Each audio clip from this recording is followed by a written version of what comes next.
बिस्मिल्लाहिर्रहमानिर्रहीम। अवल नाम अल्लाह जो ॾींदड़ ॾेह सारे ॾई न पचारे मिड़निया महिरबान घणो तूं सपड़ाऊं सेकड़ो तूं ॾाताराऊं ॾोह तूं पारस आऊं लोह जे सन्ही त सोन थियां। अस्सलाम वालेकुम मुंहिंजा तमामु नाज़रीन, उमेद करां थी बिल्कुलु ठीकु हूंदव ऐं अॼु पंहिंजी मेज़बान ताहिरा जो ऐं मूंसां गॾु मौजूदु आहिनि बिल्कुलु अज़मतुल्ला कुंभर, मां तव्हांजो पंहिंजो ऐं हिकु भेरो ॿीहर असां तव्हांजी ख़िदमत में हाज़िर थिया आहियूं सूमर जो ॾींहुं ऐं हफ़्ते जो पहिरियों ॾींहुं। उमेद त तव्हां खैरियत सां हूंदा, जिते हूंदा ख़ुशि हूंदा, तव्हांजो वीकेंड्स सुठो गुज़रियो हूंदो, तव्हांजा जेके कम पूरे हफ़्ते जा रहियल हुआ उहे थिया हूंदा ऐं अॼु हिकिड़े नए हफ़्ते जी शुरूआति शाल जित हुजो, ख़ुशि हुजो, कामयाबु रहो ऐं गॾोगॾु उहे दोस्त बि कामयाबु हुजनि अॼु जिन जा पेपर आहिनि, मुख़्तलिफ़ स्कूल्स में पेपर हली रहिया आहिनि, गॾोगॾु सिंध पब्लिक सर्विस कमीशन तोड़े IB जा मुख़्तलिफ़ नौकरियुनि जे हवाले सां अॼु खां इम्तिहान शुरू थिया आहिनि। उन्हनि जे लाइ बि नेक ख़्वाहिशूं ऐं नेक तमन्नाऊं। उमेद त खैरियत सां हूंदा, ख़ुशि हूंदा, असांजी जेके भेनरूं माइरूं सभु ॾिसनि पियूं, उन्हनि जे लाइ बि नेक ख़्वाहिशूं ऐं नेक तमन्नाऊं। जी बिल्कुलु। अज़मत 3 ॾींहं कोड़ी रांदि हली आहे हैदराबाद में, 3 ॾींहंनि जो टूर्नामेंट ॾाढो ज़बरदस्त तरीक़े सां हलियो आहे ऐं अॼु प्रोग्राम में रांदियुनि जे बाबति बि खोड़ सारियूं ॻाल्हियूं अवां साण थींदियूं नाज़रीन। अज़मत मां हमेशह हिकिड़ी ॻाल्हि कंदी आहियां ऐं इहा ॻाल्हि बिल्कुलु दुरुस्त आहे, इन सां न तव्हां इनकारी हूंदा न असांजा तमामु व्यूवर्स हूंदा, त असां आम रूटीन में असांजो जेको बि स्केजुअल आहे या असां पंहिंजे उन स्केजुअल ते हलूं था जेको अकेडमिकली असांखे हिकिड़ो मिलंदो आहे ऐं असां साल जे उन स्केजुअल में हिकु तरह ॿार खे हलाईंदा आहियूं ऐं उहो ॿारु सिर्फ़ु पढ़ंदो आहे, रांदि न खेॾंदो आहे, त इहे दुनिया जा वॾा काउंसलर्स चवंदा त उहो ॿारु उन तरीक़े सां उनजी असरु कोन थींदी आहे, उनजी ज़हन जी जेका असरु आहे उन जे लाइ ज़रूरी आहे त ॿार खे थोरो बैलेंस्ड वे में हलाइणु खपे। यानी तव्हां ॿार खे भले पढ़ायो, ज़ाहिरी ॻाल्हि आहे, यकीननि पढ़ाइणो आहे, मुआशराती तालीम बि आहे, असांजी रिलीजियस तालीम बि आहे, उन खां पोइ दुनिया सां कुल्हे में मिलाइण जी जॾहिं ॻाल्हि ईंदी आहे त पोइ तालीम त यकीननि उहो वेपन आहे जंहिंजे थ्रू तव्हां ॾाढो सुठे तरीक़े सां दुनिया में अॻियां वधी सघो था ऐं पंहिंजो बहितरीनु किरदारु अदा करे सघो था। पर जेकॾहिं ॿारु रांदि रूंद नथो रहे त उन ॿार जी उहा असरु कोन थींदी आहे, त तमामु घणो ज़रूरी हूंदो आहे त तव्हां ॿार खे थोरो उन ट्रैक ते आणियो जिते ॿारु पढ़ी बि सघे ऐं सुठे तरीक़े सां पंहिंजे उन नंढपण जे ॾींहंनि खे इंजॉय बि करे सघे। अॼु जो प्रोग्राम असां ॾाढो ज़बरदस्त थियण वारो आहे, पर यकीननि असांजो हिकिड़ो पैटर्न आहे प्रोग्राम खे अॻिते वधाइण जो, प्रोग्राम खे रन करण जो। मां चाहींदसि त अज़मत अॼु जूं जेके सुर्खियूं आहिनि उहे तव्हां ॿुधाईंदव। के अॼु जूं आहिनि, के कल्ह आहिनि, पर ज़ाहिरा लीडिंग न्यूज़ आहिनि, हर माण्हू जो हुन में इंट्रस्ट आहे ऐं हर माण्हू ॼाणणु चाहे थो त छा थियो ऐं कीअं थियो। जेके जर्नलिज़म जा 5 WHOs आहिनि ऐं WO आहिनि, सो सभिनी खां पहिरीं त कल्ह जेका मुल्क में नंढी चूंड थी आहे, ज़िमनी चूंड थी आहे मुख़्तलिफ़ हल्कनि ते, उन जा नतीजा जेके गैर सरकारी आहिनि ऐं गैर हतमी आहिनि, उन में 21 तकनि ते चूंड थी, जंहिंमां घणे भाङे नवाज़ लीग सीटूं खटे वई आहे। पंजाब में 12 टकनि मां जेको आहे अक्सर नवाज़ लीग खटियूं आहिनि। अहिड़ी रीति बलूचिस्तान में 1 सीट नून लीग खटी आहे ऐं 1 BNP खटी आहे। अहिड़ी रीति पाण KPK में हलूं त 2 सीटूं जेके आहिनि पाकिस्तान तहरीक इंसाफ़ जे नाले थियूं आहिनि, उहे खटे वियूं आहिनि। सिंध में कंबर शहदाद कोट वारी जेका सीट आहे, जेका बिलावल भुट्टो ज़रदारी साहिबु ख़ाली कई हुई, उहा हिकु भेरो ॿीहर पीपल्स पार्टी खटे वरिती आहे ऐं उते ख़ुर्शीद जूने जो साहिबु कामयाबु थिया आहिनि। इहे गैर हतमी ऐं गैर सरकारी नतीजा आहिनि। ऐं कल्ह मुख़्तलिफ़ हंधनि ते जंहिंमहिल मुल्क जे मुख़्तलिफ़ शहरनि में इलेक्शन्स थी रहियूं हुयूं, सिक्योरिटी जा तमामु सख़्तु इंतज़ाम कया हुआ ऐं घणे भाङे जीअं असां ॾिठोसीं 17 फेबरवरी ते जंहिंमहिल इलेक्शन जो ॾींहुं हुयो ऐं आम मुल्क में आम चूंडूं हुयूं, तॾहिं ख़बरूं आयूं पे झेड़नि जूं, जटनि जूं, सिक्योरिटी मसइलनि जूं, पर कल्ह अल्हम्दुलिल्लाह इहो मरहलो सुकून सां गुज़री वियो। अहिड़ी रीति ईरान जो जेको सदर आहे उहो अॼु पाकिस्तान पहुची रहियो आहे। डॉक्टर इब्राहिम रईसी हुननि जो नालो आहे। हू पंहिंजी घरवारी, पंहिंजी काबीना तोड़े उन मुल्क जा जेके मशहूरु ऐं जेके नामियारा वापारी आहिनि ईरान जा, उन्हनि सां गॾु वफ़दी सूरत में अॼु इस्लामाबाद पहुची रहियो आहे। उन सां गॾोगॾु लाहौर जो बि दौरो कंदो, मुख़्तलिफ़ माण्हुनि सां मिलंदो, मुख़्तलिफ़ जेके इजलास थींदा ऐं गॾोगॾु हू सुभाणे कराची में मौजूदु हूंदो। कराची में सुभाणे आम मोकल कई वई आहे। न रुगो कराची में इहा आम मोकल कई वई आहे, पर मुख़्तलिफ़ रस्ता जेके आहिनि उहे सिक्योरिटी सबबनि जे करे बंदि कया वेंदा। उन्हनि जो मुतबादिल रस्ता कहिड़ा आहिनि, सो उहे बि अॼु मुल्क सिंध जी समूरनि अख़बारुनि में उहो इश्तिहार लॻल आहे त कहिड़ा कहिड़ा तव्हां रस्ता अख़्तियार करे सघो था ऐं कहिड़ा रस्ता बंदि हूंदा। समूरा इंतज़ाम आहे मुकमल। जी हा, 3 ॾींहंनि जो अॼु बि आहे ऐं सुभाणे मतिलबु अॼु इस्लामाबाद पहुचंदा, सुभाणे हू लाहौर हूंदा शुरूआती जेको ॾींहुं थींदो, उन खां पोइ कराची पहुची वेंदा। अहिड़ी रीति जेके बि दोस्त असांजा सुभाणे कराची में हूंदा, महिरबानी करे पंहिंजो रूट्स ॾिसी वठिजो। केॾांहुं वञणु चाहियो था त थोरो सवेर वञिजो, छाकाणि जो ट्रैफ़िक जो फ्लो वधीक हूंदो। कराची में सॼे कराची में सुभाणे आम मोकल आहे स्कूल ऐं यूनिवर्सिटियूं समूरा तालीमी इदारा खांगी तोड़े सरकारी उहे बंदि हूंदा। अहिड़ी रीति कराची जी पाण ॻाल्हि कयूं त कल्ह PTI जी तरफ़ां उन्हनि रैली कढी हुई, जंहिंमें शेर अफ़ज़ल मुरवत साहिबु इंसाफ़ हाउस खां जेका रैली कढी उहा जना बाग ताईं बल्कि मज़ार इक़ायत ताईं उहा रैली आई। मुख़्तलिफ़ हंधनि ते पुलिस सां उन्हनि जूं चकरियूं थियूं, छिकताइण वारी सूरत हाल हुई ऐं 23 PTI जा कारकुन जेके ऑन रिकॉर्ड आया आहिनि त उहे गिरफ़्तार थिया आहिनि। उहा मुख़्तलिफ़ हंधनि ते तमामु घणी छिकताइण वारी सूरत हाल हुई ऐं गॾोगॾु छाकाणि जो PTI वारा चवनि था त असांखे जलसो करण जी इजाज़त ॾियो, त उहा उन्हनि खे इजाज़त न मिली आहे, उहे कोर्ट में विया आहिनि, ज़रा उहो बि हिकिड़ो मामिलो हलंदड़ आहे। अहिड़ी रीति पाण सिंध में अमन अमान जे हवाले सां ॻाल्हि कयूं त सभिनी खे ख़बर हूंदी 2 ॾींहंनि खां वठी शिकारपुर में जेको असलहो हथायो आहे ऐं जेके हथियार गोलियूं हथायूं आहिनि उनजो केस बि दाख़िल थियो आहे ऐं उन सॼो रिएक्शन थियो आहे। ज़ाहिर सोशल मीडिया ते सभु ख़बरूं आयूं आहिनि। उनखां पोइ दहशतगर्दी एक्ट तहत उहो केस दाख़िल थियो आहे। उनमें ॿुधायो वियो त पुलिस मोबाइल ऐं हिकिड़ी वीगो गाॾी हुई, उन वीगो गाॾी ते सूबाई जेको असांजो वज़ीर आहे उन बाबल भयो, उन जूं तस्वीरूं लॻल हुयूं। उनखां पोइ प्रेस कॉन्फ्रेंस करे इनकार कयो त इहा गाॾी मुंहिंजी न आहे, जेकॾहिं को माण्हू गाॾीअ ते मुंहिंजो फ़ोटो हणी घुमे थो त ज़रूरी न आहे त इहा गाॾी मुंहिंजी हुजे। पर ॿुधायो पियो वञे ज़रियनि मुतां त बाबल भयो साहिब जे जेके तमामु वेझा जेके माण्हू आहिनि उहे बि उन में मुलविस हुआ, उहे हुन गाॾी में सवार हुआ। हिकिड़ो जेको माण्हू आहे उहो जेको नौजवान आहे थुल्हो, जेको तव्हां ॾिठो हूंदो सभिनी तस्वीर हली, के चवनि था त बाबल भयो जो उहो पंहिंजो पुटु आहे ऐं के चवनि था त बहरहाल आहे उन्हनि सां ई रिलेटेड। पर जॾहिं सोसाइटी जो प्रेशर क्रिएट थियो, सॼो मामिलो साम्हूं आयो त उनखां पोइ बाबल भयो साहिबु इस्तीफ़ा ॾेई छॾी आहे ऐं पंहिंजी सूबाई असेंबली जी मेंबरशिप तां ऐं चवनि था त तव्हां ओपन जांच कयो, शफ़ाफ़ जांच कयो, इन जे लाइ मूं इस्तीफ़ा ॾिनी आहे। ज़ाहिर आहे उनखे अॼु कोर्ट में पेश कयो वेंदो। जेके गिरफ़्तार थिया आहिनि पुलिस मोबाइल जो बि उनखां बि इनकारी थी विया आहिनि त इहा पुलिस मोबाइल जाली आहे, पुलिस मोबाइल इहा हू कोन्हे का। जेकॾहिं पुलिस मोबाइल जाली आहे त हू कंहिंजे स्क्वाड में गॾु हलंदी। सॼा केतिरा ई सुवाल आहिनि जंहिंजा जवाब अञा घुर्बल आहिनि, पर उहे जवाब ॾिसूं त केरु थो ॾिए, अञा ताईं त कंहिं न ॾिना आहिनि। अहिड़ी रीति कल्ह सॼी सिंध में सिंध जी नियाणी प्रिया कुमारी जी आज़ादी जे लाइ एहतिजाजी मुज़ाहिरा कया विया। सिंधी अदबी संगत मर्कज़ जे तरफ़ां इहो सॾु हुयो। सॼी सिंध में नंढनि वॾनि शहरनि में कराची खां वठी कारुंझर ताईं, कश्मीर ताईं इहे एहतिजाजी सिलसिला हुआ ऐं सभिनी इहो ई मुतालबो कयो त असांजी प्रिया खे आज़ादु कयो, असांजी प्रिया खे बाज़ियाब करायो वञे। ॾिसूं था त हीअ जेका JIT आहे उनखे 15 ॾींहंनि जो टाइम हो, हफ़्तो गुज़री वियो आहे, बल्कि 1.5 हफ़्तो गुज़री, 2 हफ़्ता गुज़री आहिनि। वरी विच में जेके ईद जूं मोकलूं उनजे करे मामिलो थी सघे थो हुजे, पर हिन हफ़्ते इम्कान आहे त इहा JIT जेका आला सतही जुड़ी आहे उन में छा सूरत हाल बीहे थी ऐं उहा पंहिंजी रिपोर्ट कहिड़ी थी ॾे। ईद रिहान में SSP अमजद अहमद शेख साहिबु जॾहिं हिते मेहरान TV जे अंगण ते मौजूदु हुआ त उन्हनि हिकिड़ी उमेदु जॻाई हुई, उमेदु ॾिनी हुई त प्रिया कुमारी हयात आहे ऐं तमामु जल्द ऐं तमामु मतिलबु महफ़ूज़ तरीक़े सां पंहिंजे वारसनि जे हंज में हूंदी, पंहिंजे अमड़ जे हंज में हूंदी।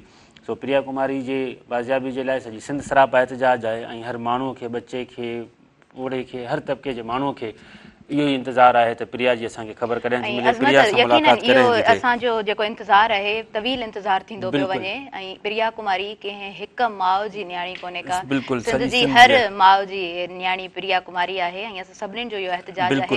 हर ॾींहं ते असांजी कोशिशि हूंदी आहे त सिंध वासियुनि जे लाइ असांजो आवाज़ बुलंद हुजे। मेहरान टेलीविज़न तां हिन वक़्तु जेको तव्हां प्रोग्राम ॾिसो पिया सुबुह मेहरान, हर ॾींहं ते असां प्रिया कुमारी जी ॻाल्हि कंदा आहियूं ऐं प्रिया कुमारी जी जेका आज़ादी आहे उहा असांजी उन ॾींहुं असां यकीनन असांजे लाइ वो जशन हूंदो ऐं असां ख़ुशी सां उहा न्यूज़ तव्हां सां ज़रूरु शेयर कंदासीं। ज़रूरु।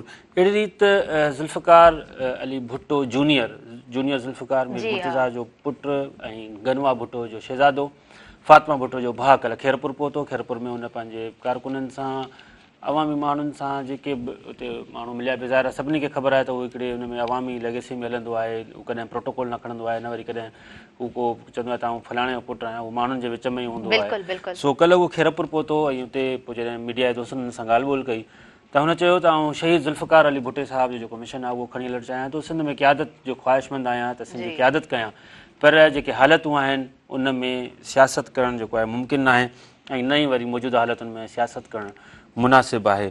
अहिड़ी रीति पाण रांदियुनि जूं ॻाल्हियूं कयूं, छाकाणि जो पाण वरी थोरी देरि में अची पंहिंजा जेके महिमान आहिनि उन्हनि सां बि रांदियुनि जे हवाले सां बि ॻाल्हि ॿोल कंदासीं।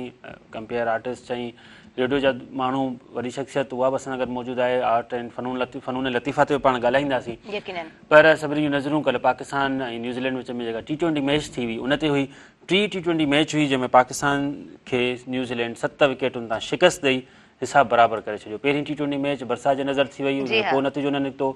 उन खां पोइ ॿी T20 मैच पाकिस्तान खटे वरिती, कल्ह जेको आहे न्यूज़ीलैंड मैच इहा खटी आहे ऐं पाकिस्तान 178 रन्सूं ठाहियूं 4 विकेटुनि ते ऐं जेको टारगेट 7 विकेटुनि तां न्यूज़ीलैंड 3 विकेटुनि तां न्यूज़ीलैंड पूरो करे 7 विकेटुनि तां मैच खटे वरिती आहे। सिंध में अमन अमान जे हवाले सां पाण हिकिड़ी ॿी ॻाल्हि पंहिंजे नाज़रीन सां शेयर कंदा हलूं त सभिनी प्रेशर हुयो सोसाइटी जो त बाबा ऑपरेशन कयो इन ऑपरेशन जे नाले ते हर 6 महीने करोड़ रुपयनि जो बजट जारी थींदो आहे, हर 3-4 महीने वॾो इजलास थींदो आहे ऐं पोइ वॾा फ़ैसिला कया वेंदा आहिनि त ऑपरेशन हीअं कयो वेंदो, पोइ बाहियूं ॾिनियूं वेंदियूं, पोइ दाड़ेल मारिया वेंदा। सो हाणे हिकु भेरो ॿीहर उहो ऑपरेशन वारी जेकी मनसूबाबंदी उहा नाकाम थी वई। उनजो सबबु इहो ॼाणायो वियो आहे त जेके उतां जेके घोटकी, शिकारपुर, सखर, खैरपुर ऐं कश्मीर कंदकोट या जेके सरदार ऐं वॾेरा आहिनि, तोड़े पुलिस आहे, उहा जेको आहे धाड़ेलनि जी जेको आहे उहा सरपरस्ती करे थी ऐं उनजे करे असां ऑपरेशन में नाकाम वञूं था।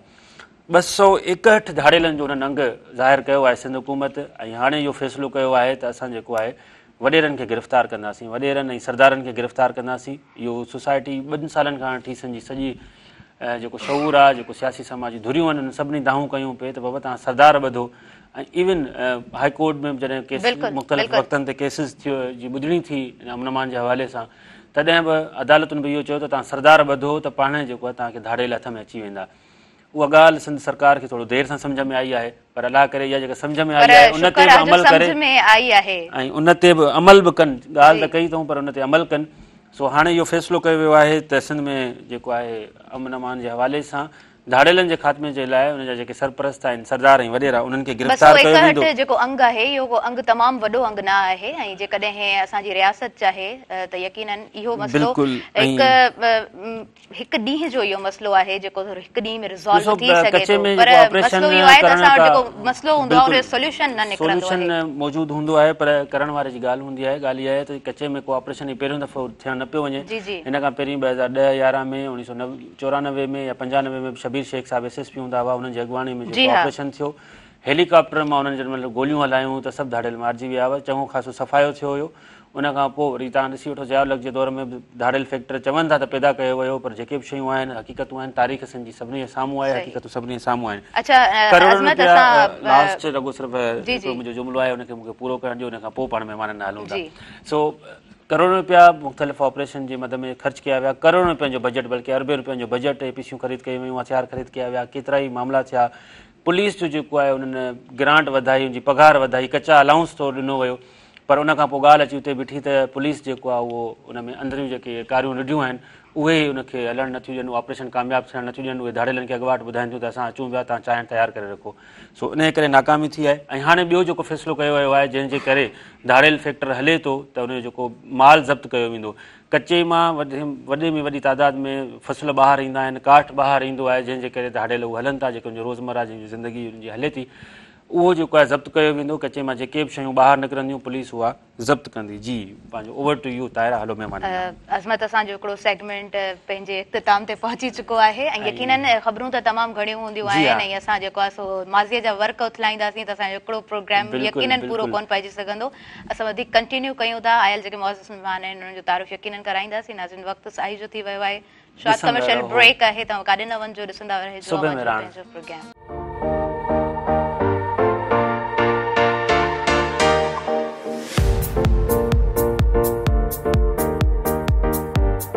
नाज़रीन, सभिनी ॾिसंदड़नि खे असां भली कार चऊं था जे पंहिंजे प्रोग्राम सुबुह मेहरान में। ऐं सुबुह मेहरान प्रोग्राम मां ख़बर आहे त इन वक़्तु लाइव हली रहियो हूंदो आहे। सूमर जो ॾींहुं आहे, हफ़्ते जो पहिरियों ॾींहुं आहे ऐं पहिरें ॾींहं ते सुबुह जो अव्हां सां असांजी जेका वाबस्तगी हूंदी आहे हिन नंढड़े कैमरा जे टूल जे थ्रू असां तव्हां सां ॻाल्हि ॿोल करे रहिया हूंदा आहियूं। सुबुह मेहरान जे मंच ते आयल जेके मौजूद महिमान आहिनि उन्हनि जो तारुफ़ करायूं था। घणो टाइम नथा वठूं। इक़बाल सेवाणी साहिबु असांजे प्रोग्राम में मौजूदु आहिनि। तारुफ़ उन्हनि जो तमामु तवील आहे, कमु तमामु सुठो आहे। सीनियर सहाफ़ी आहिनि, तजियाकार आहिनि, शाइर आहिनि, कॉलम्स लिखनि था मुख़्तलिफ़ न्यूज़ पेपर में ऐं सोशल साइंटिस्ट बि आहिनि। उन खां अलावा जर्नलिस्ट मां ॿुधाए चुकी आहियां तमामु सुठा आहिनि।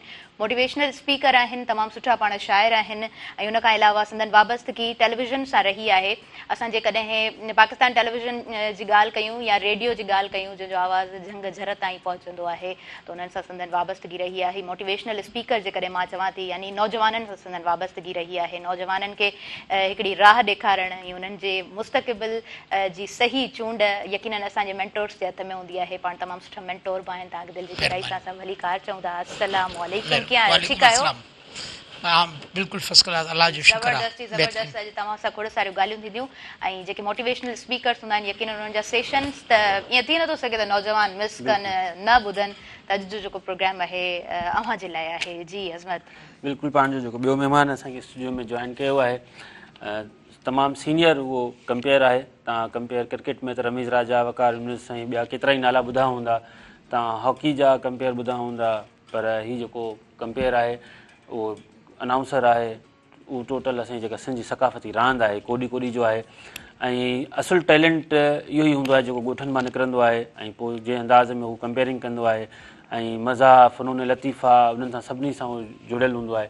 उन्हनि खे केतिरा ई शेर यादि आहिनि, माण्हुनि खे कीअं मतिलबु त ग्राउंड में रांदीगरनि जे मथां उन्हनि ते ध्यानु ॾियाराइणो आहे, कीअं क्राउड खे संभाले हलाइणो आहे। उहो 100 माण्हुनि जो क्राउड हुजे या 1000 माण्हुनि जो क्राउड हुजे, ओपन हिकिड़ो ग्राउंड हुजे, हुन में जेको आहे उहो हिकिड़े माइक ते हिकिड़ो माण्हू सॼो न रुॻो हुनखे ग्राउंड खे हलाईंदो आहे पर रांदीगरनि खे बि हलाईंदो आहे। ख़ूबसूरत उहे तबियत जा मालिक आहिनि ऐं तमामु सुहिणी उहे सिंधी ॻाल्हाईंदा आहिनि ऐं पंहिंजे मज़ाहिया अंदाज़ में ऐं सभिनी खे बि चेहरनि ते मुर्कूं विखेरींदा आहिनि। माइक ते ताज़ो 3 ॾींहं जेको मेहरान टीवी जे तरफ़ां ऑल पाकिस्तान कोॾी कोॾी टूर्नामेंट थियो, उन में उहो मौजूदु हुआ। मुंहिंजी हुननि सां पहिरीं मुलाक़ात उते थी ऐं पोइ मूं चयुमि त छो न आउं पंहिंजे नाज़रीन सां बि उन्हनि खे मतिलबु मुलाक़ात करायां ऐं तमामु दिलचस्प माण्हू आहिनि। उहे तव्हांखे मज़ो ईंदो उन्हनि जी कचहरी ॿुधी।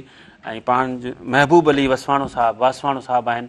महबूब साईं, कीअं आहियो तव्हां? ख़ुशि आहियो? ठीकु आहियो? कीअं आहियो? टूर्नामेंट कीअं गुज़रियो कोॾी कोॾी वारो? भलो साईं, ॾाढो बहितरीनु, ज़बरदस्त। तव्हां सां कचहरी जो सिलसिलो असां जारी रखूं था। हिकिड़ो ॿियो महिमान आहे, हुनजो बि असां तारुफ़ कराईंदा वञूं। पाण साजिद अली अहवाण आहिनि, कोॾी कोॾी जा पहलवान आहिनि, कोॾी कोॾी जा बहितरीनु रांदीगर आहिनि ऐं हिन वक़्तु जेके मुल्क में टॉप ऑफ पहलवान हलनि पिया उन्हनि में उन्हनि जो शुमारु थिए थो। पाण पंजाब खां कई आया आहिनि, मेहरान टीवी मेहरान जो अंगर आहे, मिठा मेहरान में मिलबो। सो साजिद साहिब खे असां भली कार चऊं था। साजिद साहिब, कीअं आहियो तव्हां? ख़ुशि आहियो? अल्लाह पाक का शुक्र है, अल्हम्दुलिल्लाह। कैसे गेम्स कैसे चल रहे हैं? बहुत अच्छी गेम हुई है, बहुत अच्छी, ज़बरदस्त ज़बरदस्त। इकबाल साईं हलूं था। इकबाल साईं, कहिड़ियूं मसरूफ़ियतूं आहिनि अॼुकल्ह? शाइरी, वरी रेडियो, PTV, हेॾो सारो डिघो तारुफ़, किथां खां शुरूआत कयूं? किस मोड़ से शुरू करें, किस मोड़ पे ख़त्म करें? तो अभी मोड़ तो ज़िंदगी में आदमी के बहुत आते हैं ना। बिल्कुलु सही बात है। तो मां चवंदुसि त माण्हू जी ज़िंदगी जेका आहे न, ॿियनि जे लाइ जेकॾहिं कमु करे उहा ज़िंदगी आहे। सही ॻाल्हि। पंहिंजे लाइ त हर को थो जीए, ॿियनि जे लाइ जीअणो जेको आहे ही असल ज़िंदगी जो हुनर बि आहे ऐं ज़िंदगी जो मक़सद बि आहे। त मुंहिंजो बि सफ़र की ईअं ई आहे त पाकिस्तान यूथ लीग हिकिड़ी नौजवाननि जी तंज़ीम हुई ऐं मोहतरमा सुरैया शाहब जो नालो तव्हां ॿुधो हूंदो। त आउं हिते हैदराबाद में हुउसि हुन वक़्त में 1979 में। उन वक़्तु असां पाकिस्तान यूथ लीग हिते शुरू कई ऐं पोइ नौजवाननि खे जेको हिकिड़ो उन वक़्तु इहो नौजवाननि जी ॿी का तंज़ीमूं हुई कोन्हे को। सही ॻाल्हि आहे, बिल्कुलु। त ऐं गैर सियासी तौर ते सियासी तंज़ीमूं त हाणे खोड़ अञा बि लॻी पई आहिनि, पर उन वक़्तु इहो सियासत वारो कमकार कोन्हे हो। त यूथ जी जेका एक्चुअल वेलफेयर या रियल वेलफेयर जेका आहे त सियासत खां सभु हर तबिके जो माण्हू हिकिड़े जाइ ते अची वञे, त इहा जेका ख़िदमत हुई असांजे हिस्से में आई हैदराबाद में पाकिस्तान। इकबाल सेवाणी साहब पाण कराची खां कही आया आहिनि अॼु असांजे सुबुह मेहरान जे नंगण ते, ऐं मूंखे ॾाढी ख़ुशी थी। असांजा पोयां डायरेक्टर वेठा आहिनि ख़ालिद जागीरानी साहब, उन्हनि मूंसां शेयर कयो त हीअ मुंहिंजा उस्ताद आहिनि। त तमामु मूंखे सुठो लॻे पियो तव्हां सां अॼु खोड़ सारियूं कचहरियूं थींदियूं।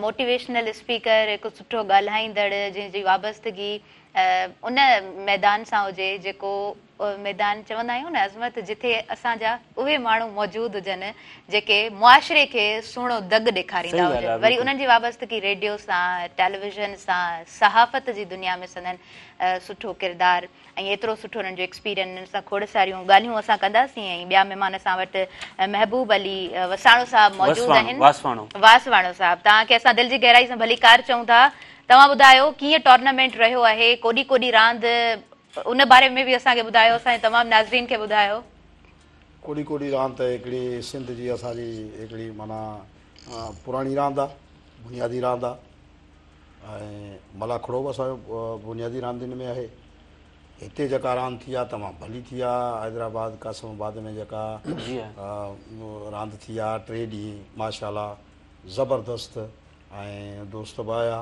सही ऐं मां सम्झां महबूब साईं इहा कंपेयरिंग तव्हांखे कंहिं सेखारी कीअं सिखिया त कोॾी कोॾी जी जेको आहे उहा कमेंट्री बि करणी आहे कंपेयरिंग बि करणी आहे माण्हुनि खे शेर बि ॿुधाइणा आहिनि ही कंपेयरिंग मूंखे त तक़रीबन मां सम्झां थो कोई 14-15 सालनि जी उमिरि में मां कयां पियो 14-15 साल जी उमिरि खां कयो रांदियूं थींदियूं असांजे शहर में दौड़ में जी हा पोइ उते जो की असांखे शौक़ु बि थियो ऐं पोइ मां ही ऐलान पढ़ो वग़ैरह इहो कार में गाॾी में ॿधी कंदा हुआसीं असां उन टाइम ते वॾियूं रांदियूं थींदियूं हुयूं असांजो ज़िलो नवाबशाह हुन में तालको आहे असांजो दौड़ उहो मर्कज़ हो जहिड़ो हिन में रांदि में पोइ उते रांदि असांजी हर 15 ॾींहं या महीने ॾेढ में थींदी रहंदी वॾा वॾा प्लेयर पंजाब जा सिंध जा हाई क्लास जा प्लेयर अची खेॾंदा ऐं वॾी जेका आहे सो ख़लक़ी ईंदी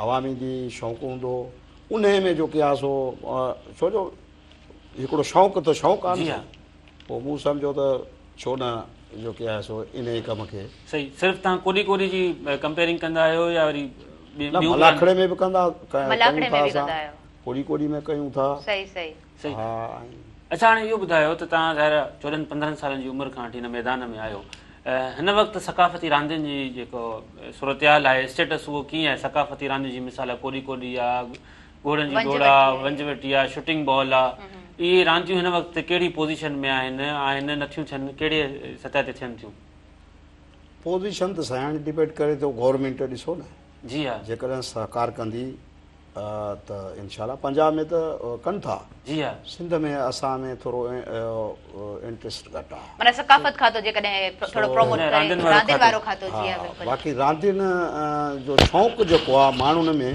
तमामु बहितरीनु आहे असांजूं रांदियूं दुनिया जी रांदियुनि खां ज़ोर आहिनि तव्हां ॾिसो हीअ मलाखड़ो आहे या कोॾी कोॾी रांदि आहे हीअ इन में का शइ हथियार न आहे सही न हॉकी आहे न बैट आहे न को लठ आहे न का अहिड़ी का शइ आहे हीअ हथो ख़ाली रांदियूं आहिनि हीअ हिकिड़ी असांजे माशरे खे असांजे माशरे माण्हुनि में हिकिड़ी सिखत बि आहे थोरो सम्झण जी ॻाल्हि आहे भई हीअ रांदियूं जेके आहिनि असांजे लाइ हिकिड़ो वॾो पैगाम आहिनि पर छा आहे जो असांजी रहनुमाई घटि थिए थी सही ॻाल्हि आहे साजिद ॻाल्हियूं था साजिद भाई कुछ शहर से आपका ताल्लुक है और इसी गेम का क्यों आपने इंतखाब किया क्रिकेट भी है हॉकी भी है दूसरी गेम्स भी हैं कोडी कोडी कबड्डी में क्यों आ गए आप मैं मुल्तान पंजाब मुल्तान जी हाँ बिहाड़ी रोड पुल चटा से हूँ अच्छा बल्हाड़ी से तो अल्हम्दुलिल्लाह मैं नेशनल कबड्डी प्लेयर हूँ जबरदस्त कबड्डी जो पंजाब में बहुत ज़्यादा खेली जाती है इसमें बहुत ज़्यादा सेहत का भी ख्याल रहता है और भी काफ़ी चीज़ें हैं इसमें तो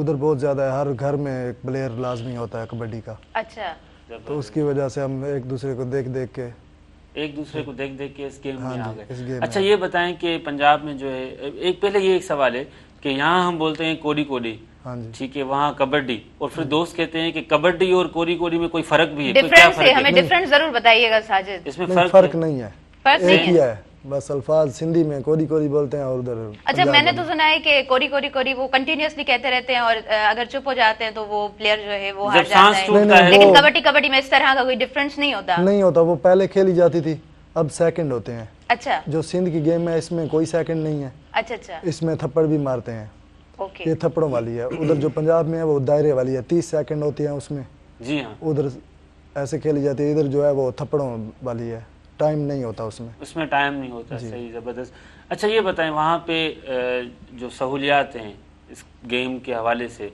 वहाँ कितनी है और आप सिंध को किस तरीके से देखते हैं बहुत ज़्यादा उधर जो है इसको तवज्जो दी जाती है, इसकी उसको तरजीह दी जाती है। महकमों में बहुत ज़्यादा है, प्लेयर को भर्ती करते हैं। अच्छा। और ग्राउंड भी बहुत ज़्यादा बनाए हुए हैं उधर इस चीज़ के, यहाँ पे इतने सारे मुकाबले भी बहुत ज़्यादा करवाते हैं। इधर इतना तवज्जो नहीं है। सही सही देखने में तो यही आया है। अच्छा साजिद, आपसे कंटिन्यू यकीनन करेंगे। इकबाल सवण साहब मौजूद आहिनि। तव्हांजे दौर में सर पुछंदासीं तव्हां इन्हनि रांदियुनि खे कीअं ॾिठो आहे? जेके बि मक़ामी रांदियूं आहिनि उहे हिन वक़्तु उन दौर सां जेकॾहिं कंपैरिजन में अचिजे थो त केतिरियूं पोइते पयूं आहिनि? जेके रांदियूं आहिनि न, तव्हां ॾिसो त हिकिड़ो वक़्तु हो कि हिंदुस्तान में गामा पहलवान जो वॾो नालो हो जी जी ऐं उनखे रुस्तम ज़मां जो ख़िताब बि हो। बिल्कुलु सही। ठीकु आहे। उन खां पोइ भोलू जो पुटु, उन खां पोइ अॼु ताईं हिते को पहलवान तव्हांखे एॾो, यानी गुजरांवाला में पहलवान हूंदा आहिनि, पर जेका इंटरनेशनल लेवल ते हुई, झारा पहलवान खे जॾहिं अनोखी शिकस्त ॾिनी हुई त अनोखी चयो त तव्हां वटि टैलेंट आहे, मूं वटि मोकिलायो त तव्हांखे मां मॉडर्न टेक्निक्स जेका आहिनि कबड्डी जी या इन पहलवानी जी जेका आहिनि, या मां तव्हांखे सेखारियां। त असां वटि इहो साईं चवे थो त पंजाब में तवज्जो आहे, पर उहा तवज्जो नेशनल लेवल वारी न आहे। लोकल लेवल ते तवज्जो आहे। नेशनल लेवल ते असां कहिड़ो भोलू पहलवान हींअर पैदा कयो आहे। उन खां पोइ त साॻी ॻाल्हि हिते बि आहे। मीर बहर खां पोइ वॾो मल कहिड़ो आहे जेको तव्हां ॿुधायो? को कोन्हे। त या इन में जॾहिं रियासतियूं हुई, नवाब हुआ, उन वक़्तु सरपरस्ती हुई शाइरनि जी, अदीबनि जी, पहलवाननि जी, फनकारनि जी, मौसीकारनि जी, गायण जी। त असांजो जेको गवर्नमेंट जो कमु आहे, छाकाणि त हीअ जेका पहलवान आहिनि या गाइणा आहिनि या मौसीकार आहिनि, राग ठाहिण वारा आहिनि, या शाइर अदीब आहिनि, हफ़ीज़ जालंधरी जहिड़ो माण्हू जेको उहो हिज़ हाईनेस जेको खैरपुर जी वाली रियासत जो मुलाज़िम हो, उन जे दरबार में हो, उतां हफ़ीज़ जालंधरी। त मतिलबु हीअ साईं जेको चयो आहे, मां पाकिस्तान जो क़ौमी तरानो उहो उते हुन में हुयो। जी जी, हिते खैरपुर मीरस जी रियासत में जीअं रखंदा आहिनि न नोरतन, उन तरह सां हिते हो। हा, त मतिलबु चवणु इहो आहे त जेको वासाणो साहिबु चयो त सिंध हुकूमत जी तवज्जो बिल्कुलु न आहे।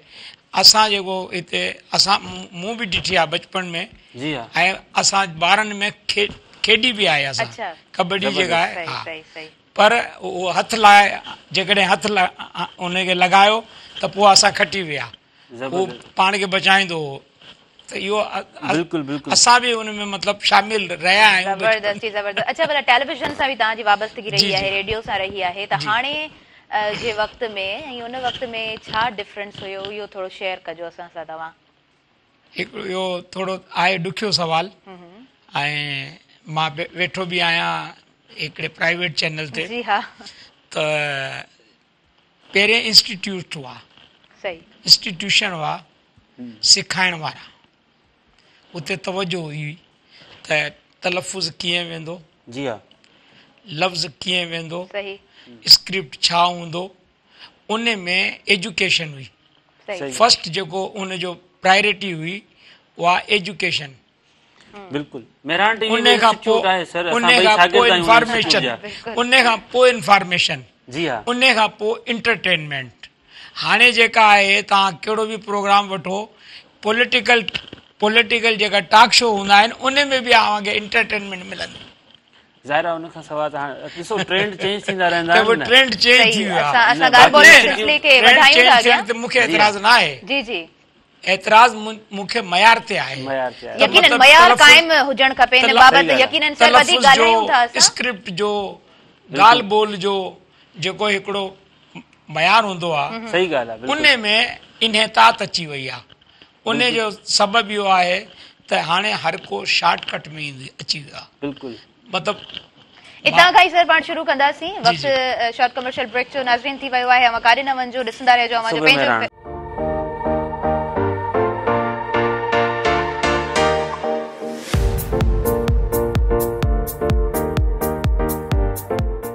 सभिनी ॾिसंदड़नि खे भली कार चऊं था अॼु पंहिंजे प्रोग्राम सुबुह मिराण में ऐं चांहि अची चुकी आहे चांहि खे मिस कयोसीं पियो सुबुह सुबुह जो टाइम हुजे चांहि जो कप साम्हूं न हुजे त पोइ कचहरी बि अधूरी अधूरी लॻंदी आहे ॻाल्हि ॿोल हले पई इकबाल सेवाणी साहिब जिन सां सर तव्हां ॾाढी ज़बरदस्त ॻाल्हि कयो पिया मयार जी त मयार क़ाइमु हुजणु खपे स्क्रिप्ट जे हवाले सां मां ॻाल्हि ॿोल करणु चाहींदमि आया उहो प्रोग्राम हुजे उनजी स्क्रिप्ट हुजे या कोई टेलीविज़न ते जी हाँ डॉक्यूमेंट्री हुजे या कोई ड्रामा हले थो शॉर्ट मूवी आहे त स्क्रिप्ट ते केतिरो कमु थियणु खपे हिन दौर में बि स्क्रिप्ट ते ई कमु करणु खपे सही छाकाणि त जेकॾहिं तव्हां वटि कॉन्टेंट मज़बूत न हूंदो त परफॉर्मेंस कुझु कोन करे सघंदी तव्हां वटि जेकॾहिं अल्फाज़ न हूंदा त एक्सप्रेशन त अल्फाज़ ॾींदा आहिनि न तव्हांखे कहिड़ो लफ़्ज़ ॻाल्हाइणो आहे हू एक्सप्रेशन उन लफ़्ज़ में मौजूदु आहे तव्हांखे रुॻो उनखे प्ले करिणो आहे त स्क्रिप्ट मज़बूत हूंदो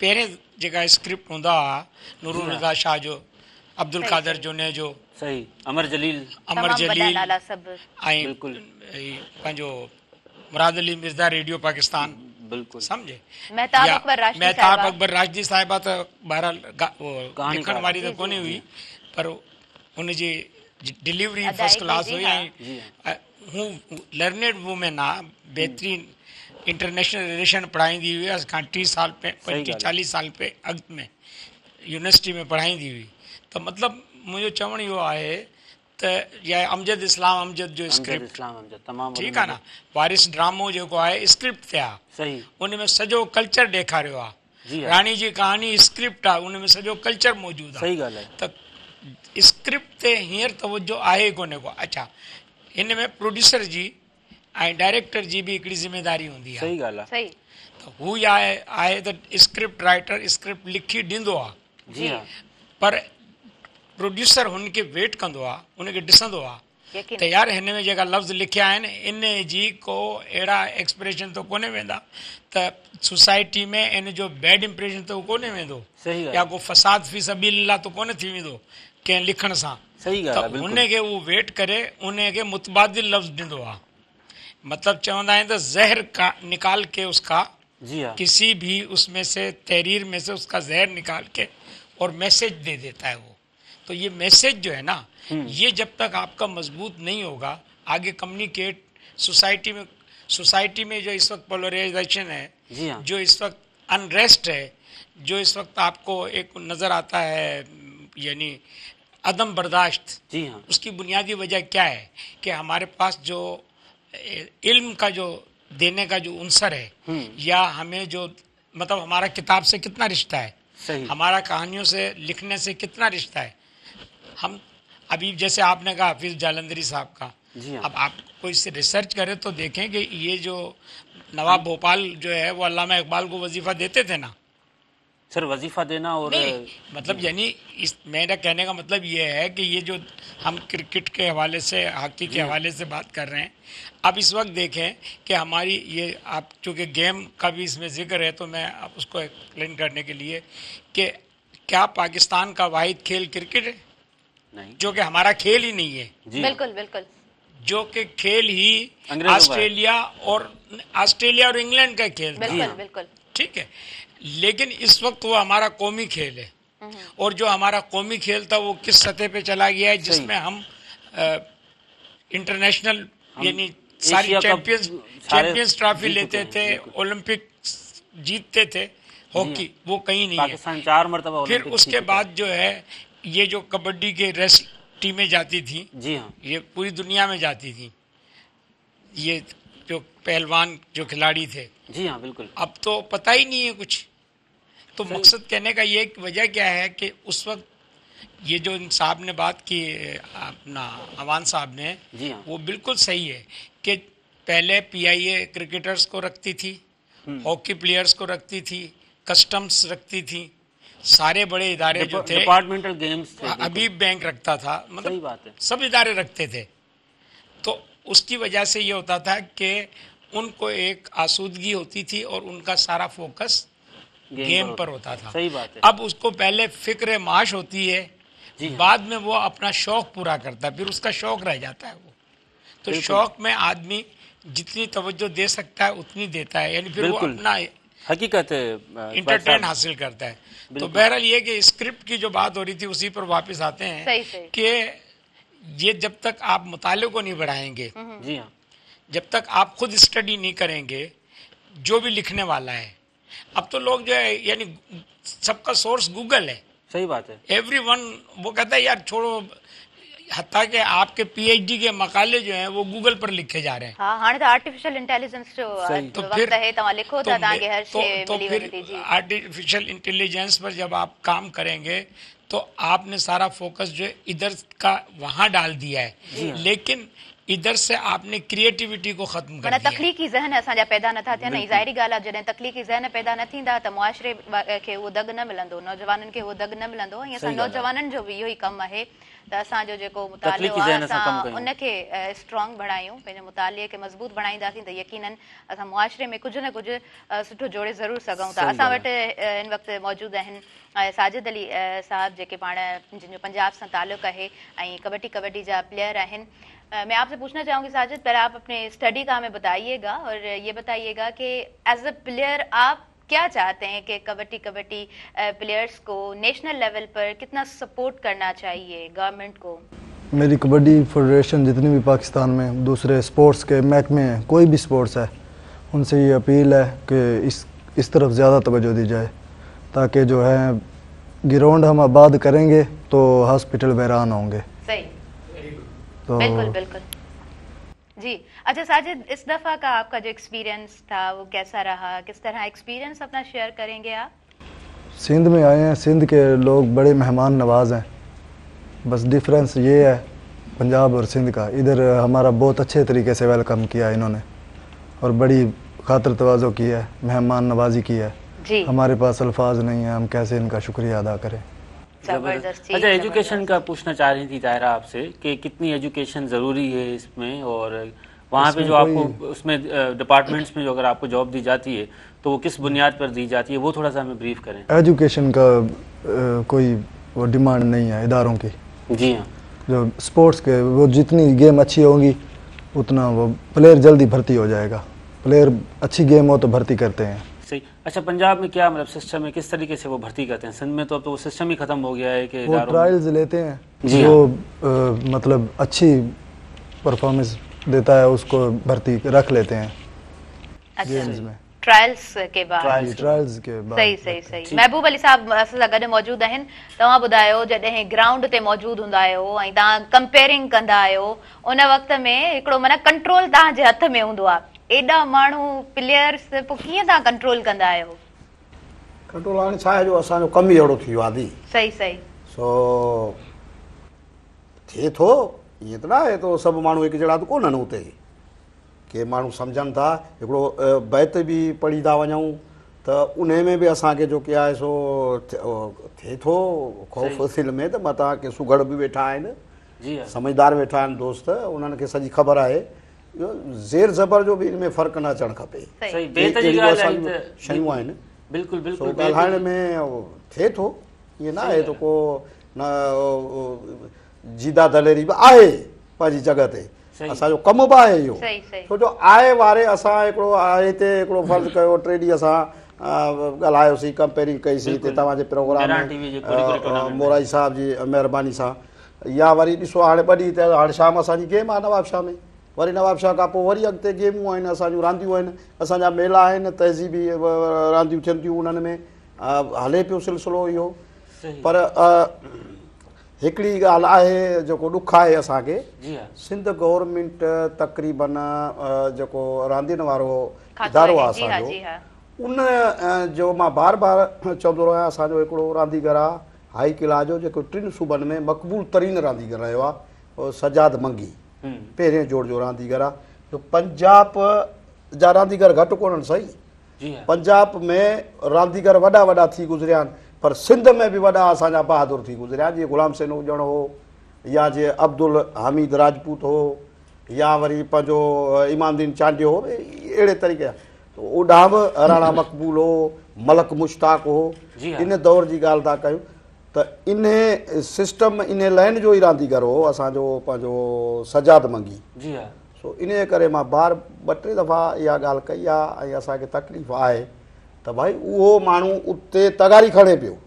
अच्छा ॾिसो न तव्हांजी जेको आहे सो असांजे पहलवाननि जी जेका क़दुरु आहे असांजे सिंध में, उहो माण्हू हिकिड़ो ॿचड़े वाल आहे, गुरबत आहे असां में।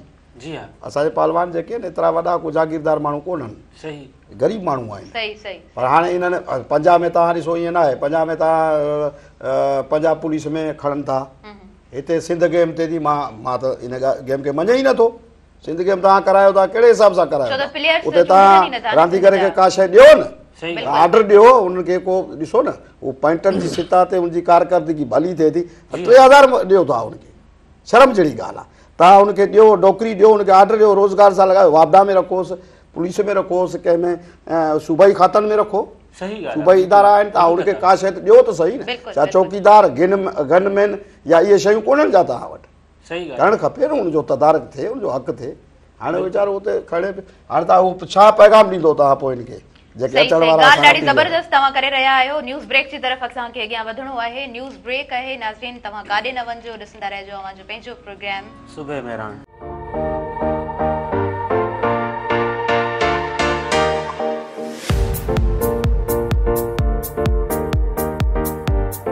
नाज़रीन सभिनी ॾिसंदड़नि खे भलीकार चऊं था असांजे पंहिंजे प्रोग्राम सुबुह मेहरान में। ऐं सुबुह मेहरान जो ही जेको अंगण आहे इहो अव्हां जे लाइ हूंदो आहे। तव्हांजो फ़ोन कॉल्स अचनि पियूं ऐं यकीनन तव्हांजी फ़ोन कॉल्स असां प्रोग्राम में बि शामिलु कंदासीं। ॻाल्हि ॿोल जे कॾहिं मौक़े जे मुनासिबत चवंदा आहिनि, जेका ॻाल्हि हूंदी आहे उहा ॾाढी ठहिकी ईंदी आहे त सुठी लॻंदी आहे। जेको मौज़ू हली रहियो आहे, जेका कचहरी आहे, उन मुताबिक़ जेकॾहिं का ॻाल्हि कंदव त यकीनन प्रोग्राम में शामिलु कंदासीं। स्क्रीन ते नंबर हले पियो 0222102855 डायल कयो, प्रोग्राम में शामिलु थियो। ऐं तमामु बहितरीनु असांजा अॼु जा गेस्ट हिते मौजूदु आहिनि। इक़बाल सवानी साहब असां सां मौजूदु आहिनि। स्क्रिप्ट जी सर तव्हां ॾाढी ज़बरदस्त ॻाल्हि कई आहे ऐं उन खां अलावा मयार जी तव्हां जेका ॻाल्हि कई आहे त मयार जेकॾहिं क़ाइमु आहे त पोइ यकीनन ॾाढो पॉज़िटिव मैसेज असांजी सोसाइटी में वञे थो। असां ड्रामास जी बि ॻाल्हि कंदासीं। ड्रामास ऐं अॻु में जा ऐं हाणे जा उन्हनि में केतिरो डिफरेंस आहे? पहिरें ड्रामो जेको वो सोसाइटी सां रिलेट कंदो सोसाइटी सां। जेको ड्रामो आहे सो 100% ग्लैमर आहे। मतिलबु त हाणे ड्रामो जेको तव्हां ॾिसो था। जी सर, तव्हांजो हितां खां ई कंटिन्यू हितां खां ई कंदासीं। थोरो आवाज़ जो मसलो आहे, मां चाहींदसि तव्हां ॻाल्हायो त तव्हांजो आवाज़ प्रॉपर असांजे नाज़रीन ताईं पहुचे। जी जी महबूब साईं हलूं था। महबूब साईं, इहे तव्हां बेत कीअं यादि कंदा आहियो ऐं कीअं मतिलबु बुक्स पढ़ंदा आहियो, मुतालो कंदा आहियो? ईअं असां चाहींदासीं त तव्हां असांखे को बेत वग़ैरह ॿुधायो, का शाइरी बि ॿुधायो। उते असां प्रोग्राम जे दौरान छो जो सौ सिधो असां उन्हनि सां रूबरू हूंदा आहियूं, हिकिड़ी हक़ीक़त आहे। जी हा। हाणे ॾिसो न तव्हां ही भरे पोइ था ॾेखारियो या फिल्म ठहे थी या पोइ। जी हा, असां हिकिड़ो हक़ीक़त में आहियूं, सिधो सौ। जी हा, पाण हिन वक़्त बि सिधो सौ लाइव पिया वञूं। उन शयूं असांजो ज़हन ठहियलु हूंदो आहे। जी हा, बिल्कुलु बिल्कुलु। उहे शयूं आहिनि असां वटि, जीअं हिकिड़ो ॾिसो न बिरोही आहे, जमा साईं रांद में बिरोही, जमाली, छुटा, राजपर, रिंद, लुंड, भंड, जोया, जोखिया, वहरिया, विजला, दीनारी, नूनारी, टांवरी, जांवरी, दल, पल, वासवाणा, दायदाणा, मजेदाणा, हाले पोटा, राह पोटा, फुल पोटा, आलमाणी, बिरहमाणी, नंढा वॾा, पोड़ा, पक, अहिड़े तरीक़े सां। छो जो असांजूं शयूं हिकिड़ियूं ठहियलु आहिनि। सही ॻाल्हि आहे। हा, पोइ मरण वार असां छो जो टाइम मिले थो, उन्हनि शयुनि जो टाइम हूंदो आहे, माण्हू महिमान अची थो वञे, उनजो आदर भाव करिणो आहे, उनखे अनौंस करिणो आहे। दोस्त ईंदा आहिनि, जेके सुठा दोस्त अचनि था, उन्हनि जो ॿुधाइणो पए थो। अच्छा महबूब साईं, को बेत असांखे ॿुधायो न असांजे नाज़रीन खे, जीअं तव्हां कल्ह ग्राउंड में। मां साईं जो ॿुधाईंदो, माण्हू सभु सुहिणा, पखी सभु अंज, कंहिं कंहिं माण्हूअ मंझि अचे बूह बहार जी। वाह वाह वाह। बेत त साईं हाणे असां त ॾिसूं था न, ईअं न आहे, असां ॾिसूं था, मुतालो कयूं था। सही ॻाल्हि आहे, सही ॻाल्हि आहे। मुताले खां पोइ जेको कमु थींदो आहे उहो यकीनन हिकिड़ो माना वारो ई थिए थो। इकबाल सवाणी साहब, तव्हां कंटिन्यू कराइण चाहींदासीं। जी प्लीज, तव्हां कंटिन्यू कयो। जी, ऐसा है कि जो आप बात कर रही थी कि आप अगर उर्दू में बात करना चाह रहे हैं। जी जी, मैं दोनों में चाहे इकबाल सवाणी साहब जिन जी जेका माजी ज़ुबान आहे उर्दू आहे, ऐं उन खां पोइ बि एतिरी सुठी सिंधी ॻाल्हाइनि था, तव्हां प्लीज़ उर्दू में। वरी बि साईं खे क्रेडिट वञे थो, पंहिंजे नाले सां सेवाणी आहियो तूं, सेवाणी। जी साईं, लाल शहबाज़ कलंदर जी नगरीअ जा साईं पांधीअड़ा आहिनि ऐं असां सभु उन्हनि जा ई पांधीअड़ा आहियूं। धरती सां इहा मोहबत आहे यकीनन। त मतिलबु चवण इहो ई आहे मुंहिंजो त तव्हां जेको ड्रामे जी ॻाल्हि कई उनखे आउं एलोबरेट कयां थो, उर्दू में ॿुधायां थो त जब पहले ड्रामा था ना, वो आपकी सोसाइटी से रिलेट करता था। सही बात है। اگر غریب گھر ہے تو غریب ہی گھر دکھایا جا رہا ہے نا. جی ہاں. لیکن اب غریب گھر ضرور ہے لیکن اس کی بیٹی جو ہے وہ کپڑے وہ پہن رہی ہے جو مالدار گھر کی لڑکی پہنتی ہے. اور اسی طرح کا سوسائٹی کا کلچر جو ہے وہ بالکل چینج کر دیا گیا. اس کا نتیجہ کیا ہو رہا ہے؟ اس کا نتیجہ بھی سوسائٹی پر ایفیکٹ کر رہا ہے کہ اب اچھے برے کی، کھرے کھوٹے کی، نیک بد کی اور برائی اور اچھائی کی تمیز جو ہے وہ ختم ہوتی جا رہی ہے. شارٹ کٹ چاہتا ہے.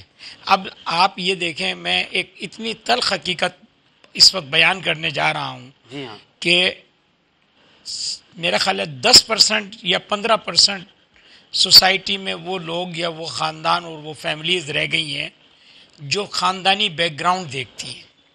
اس وقت جس آپ اپنی بیٹی کا، بچے کا، بہن کا رشتہ لینے جاتے ہیں، آپ یہ نہیں پوچھتے آپ کس خاندان سے ہو، آپ کس فیملی سے ہو، آپ یہ پوچھتے ہو لڑکا کیا کرتا ہے. صحیح بات ہے. اب لڑکا جو اگر 2 پیسے کما رہا ہے اس کا بیک گراؤنڈ پیچھے کیا ہے کیا نہیں ہے، اب اس کا بابا، دادا، نانا، صحیح بات ہے، دادی کون تھی کون نہیں تھی، کیا تھا کیا نہیں تھا، اس کی کوئی خاندانی پس منظر آپ دیکھتے ہی نہیں ہے. صرف یہ دیکھتے ہیں کہ وہ کیا تھا. پہلے کیا ہوتا تھا کہ لوگ یہ دیکھتے تھے کہ بھائی میں ایسے گھر میں بیٹی دے رہا ہوں کہ اگر ایک ایک ٹکڑا بھی بچے گا تو اس کا پیٹ بھر جائے گا. اب پہلے دن ہی آپ یہ کہتے ہیں کہ یار ساس جو ہے نا چھوٹی فیملی میں دیں گے، یار شادی چھوٹی فیملی میں کریں گے، بڑی فیملی میں دینا ہی نہیں ہے. تو ہماری سوسائٹی کی جو یعنی ایک وہ تھے نا نارمز تھے، جو نارمز تھے، جو اقدار تھیں، ویلیوز جو تھی، وہ ویلیوز تیزی سے ختم ہو گئی ہیں. یہ ابھی بھی یہ ویلیوز آپ کو آپ کے انٹیریئر میں ملیں گی، آپ کے باراڑیوں میں ملیں گی، آپ کے دیہات میں ملیں گی، یا پھر وہاں جہاں کہیں برادری سسٹم بہت مضبوط ہے، قبائلی سسٹم بہت مضبوط ہے. اگرچہ اس کے کچھ نقصانات بھی ہیں لیکن اس کے نقصانات کے باوجود اس کے جو دور رس نتائج ہیں وہ ایک دوسرے کے ساتھ ان کی ایک باؤنڈ ہے. وہ ہمارا ڈرامہ لے کر بھاگ گیا. صحیح بتانا یہ چاہ رہا ہوں کہ وہ ہمارا ڈرامہ لے کر بھاگ گیا. ہمیں انڈیا کے کلچر سے جو ڈرامہ ملا تو ہماری معذرت کے ساتھ ہمارا جو پرائیویٹ چینلز کا جو بوم آیا اس نے ایک چھوٹا سا سوال ہے. آپ نے ڈرامے کو رکھ کے آپ نے کہا کہ ہمارے جو سماجی ویلیوز ہیں وہ ڈسٹرائے ہوئے ہیں، یا جس کو ہم سندھی میں بولوں تو سماج بھنجڑراج جو شکار ہے. بالکل. تو اس کے اور بھی کوئی سبب ہو سکتے ہیں نا اسباب؟ اگر ہم بات کریں ان کے اوپر صرف ڈرامہ تو نہیں ہوگا، اور کون سے اسباب ہیں اور کہاں سے ہماری جو سوسائٹی ہے، سندھ کی سوسائٹی اتنی تہذیب یافتہ وہ ڈی ٹریک ہوئی ہے؟ دیکھیے بات یہ کہ جب آپ اپنے اطراف کو دیکھتے ہیں نا، جی ہاں، پہلے ہمیں ایک سبق پڑھایا جاتا تھا بچپن سے کہ جب بھی دیکھو اپنے نیچے کی طرف دیکھو، اپنے سے کمتر کی طرف دیکھو. بالکل. تو تم میں شکر پیدا ہوگا، صبر پیدا ہوگا. بالکل شکر ہوگا کہ اللہ تیرا شکر ہے تو نے ہمیں اس سے بہت بہتر رکھا ہے. صحیح بات ہے. اب ہمیں یہی بتایا جاتا ہے کہ دیکھو وہ فلاں کا بیٹا جو ہے وہ ڈاکٹر بن گیا ہے، تمہیں جو ہے نا ڈاکٹر سے اوپر کی کوئی چیز بننا ہے. فلاں کا بیٹا جو ہے وہ جہاز کا کپتان بن گیا ہے، اب تمہیں جو ہے نا وہ جا کے ناسا میں جو ہے سائنسدان بننا پڑے گا. تو یہ جو حسد ہے، رشک نہیں ہے، یہ حسد ہے. اور یہ ایک وہ معاشرے میں ہمارے وہ پیدا ہو گیا ہے کہ ہم مطلب یہ نہیں دیکھ رہے کہ میری حیثیت کیا ہے، ہم یہ دیکھ رہے ہیں کہ جو ہم سے بڑی حیثیت کا جو آدمی بیٹھا ہوا ہے ہم اس تک کیسے پہنچیں، اس حیثیت تک کیسے پہنچے. اور جب ہم اس حیثیت تک پہنچنے کی تگودو کرتے ہیں تو اس میں وہ تمام نارمز، تمام اخلاقیات، تمام جو آپ کے اندر ایک ویلیو ہے ہوتی ہیں، اقدار ہوتی ہیں جو آپ کو خاندانی طور پہ ملتی ہیں. آپ کہتے ہیں آپ اپنے عزیزوں کو، اپنے رشتہ داروں کو، اپنے بھائی بہنوں کو کہہ دیتے ہیں جی ہاں یار آپ کون سی دنیا میں رہ رہے ہیں، دنیا کہاں سے کہاں پہنچ گئی، آپ کون سی باتیں کر رہے ہیں. یہ تو اب عام جملہ ہو گیا ہے کہ دنیا کہاں سے کہاں وقت کے ساتھ بالکل چینج ہونا چاہیے. اور تو یہ کہ ہمیں اپنی کی سر آپ بات کر رہے ہیں، آگے بڑھنا بری بات نہیں ہوتی، لیکن آپ پازیٹیو ٹریک کے ساتھ صحیح نیت کے ساتھ آگے بڑھیں تو ظاہر سی بات ہے اس میں، اور پھر تہذب میں آ کے आगे बढ़ने में बिल्कुल एक जुमले का इजाफा करके अब मैं अपनी बात खत्म करता हूँ आपकी बात से। जी जी। कि अगर आपका ये ईमान है कि जो आपकी किस्मत में लिखा है वो आपको मिलेगा जी, तो उसका रास्ता जो है ना वो अल्लाह ताला खुद पैदा करता है। सिर्फ आपने अपने इस ट्रैक से हटना नहीं होता है। जी हाँ, सही सही। मैं कभी जिंदगी में ये नहीं सोच सकता था कि मैं यहाँ तक आ जाऊंगा। ठीक है, मैं एक मिडिल क्लास फैमिली का बंदा हूँ बचपन से, लेकिन अल्लाह ने मुझे मेरे ट्रैक पर रखा। सही। और फिर वही बात है, अभी आपने जो एक बात की कि मुर्शिद कलंदर की नज़र हम पर रही, तो हमने अपने आप को मतलब ना गिराया ना झुकाया, मगर अल्लाह ने जहाँ हमें रखना था या जहाँ पहुँचाना था वहाँ तक हम पहुँच गए। सही बात है। बहुत लतीफ़ साईं चयो आहे न, मिली त मिलियास न त घोरी जान जतन था, माना मेहनत त पूरी करणी आहे, पोइ जेको रब जी ज़ात के कबूल हुजे।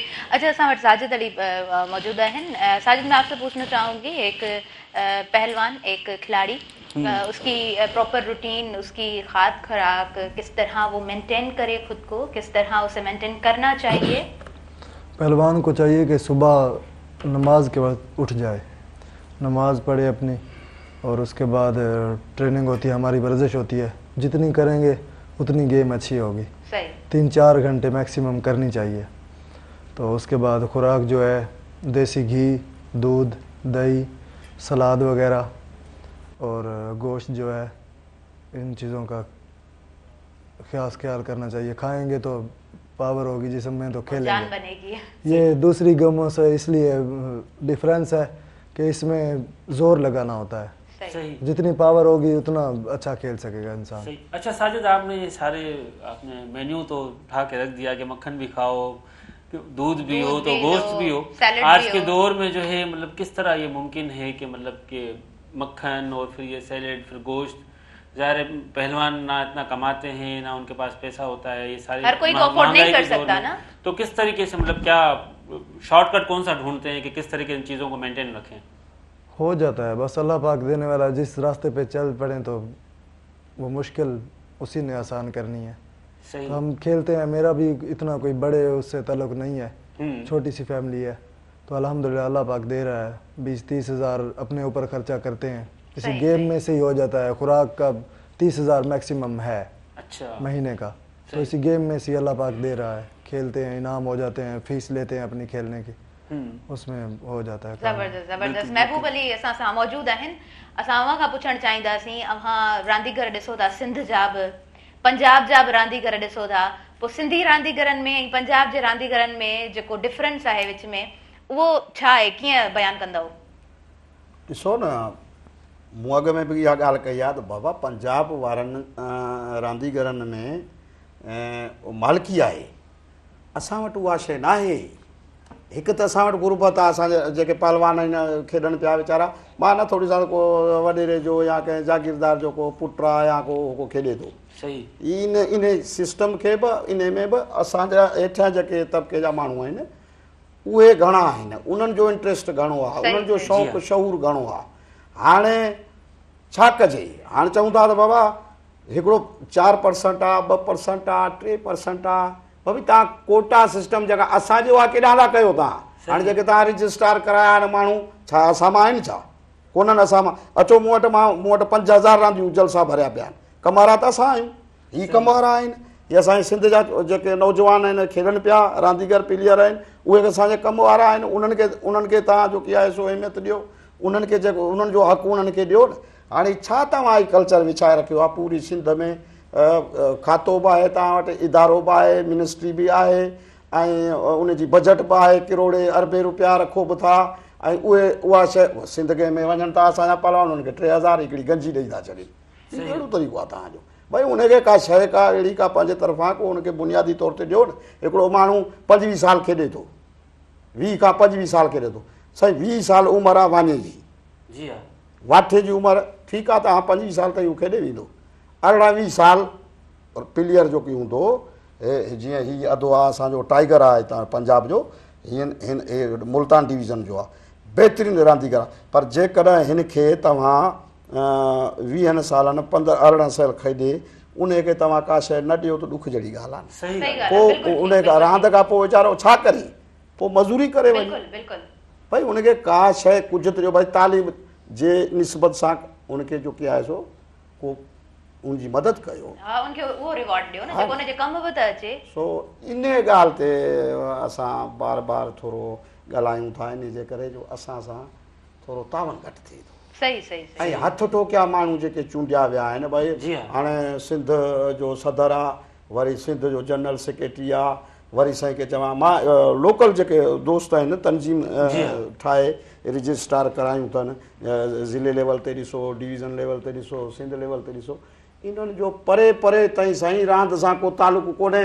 बिल्कुलु बिल्कुलु इहा हक़ीक़त आहे। इन सां सभु कूड़ा माण्हू आहिनि, केरु आहिनि ही माण्हू, इन्हनि जो को बि रांदि सां तालुक़ु कोन्हे को, ही माण्हू केरु आहिनि, कम वारा असां आहियूं, असांजा दोस्त आहिनि जेके हलनि पिया, दुनिया खे ख़बर आहे, पूरी सिंध खे ख़बर आहे, सिंध पंजाब बलूचिस्तान ते असां विया आहियूं, ऐं CB में खेॾिया आहियूं, उते विया आहियूं, या बलूचिस्तान में रहीमयार खान ते असां विया आहियूं, सिंध सॼी में असां हलूं पिया। असांजा जेके खेॾण वारा नौजवान आहिनि सिंध जे मुख़्तलिफ़ ज़िलनि सां तालुक़ु रखनि था, पर इन्हनि मां को बि माण्हू अॻिते न आहे। सही सही ॿिया माण्हू आहिनि। बिल्कुलु। अच्छा महबूब साईं इहो मूंखे ॿुधायो। अच्छा असमत पहिरीं असां ब्रेक वठी वठूं, ब्रेक जो टाइम थी वियो आहे। ॻाल्हि ॾाढी वज़नाए थी तव्हां कई आहे, ॻाल्हि बिल्कुलु तव्हां दुरुस्त कई आहे। असां वटि तजज़िया निगार जुनैद मेमण हमेशह इहा ॻाल्हि कंदा आहिनि त सही जॻह ते सही माण्हू कोन्हे मौजूदु, तंहिंजे करे ईअं थिए थो। वधीक नाज़रीन गुफ़्तगू जे सिलसिले खे वधायूं था, काॾे न वञिजो, ॾिसंदा रहिजो अव्हांजो पंहिंजो प्रोग्राम सुबह मेहरान।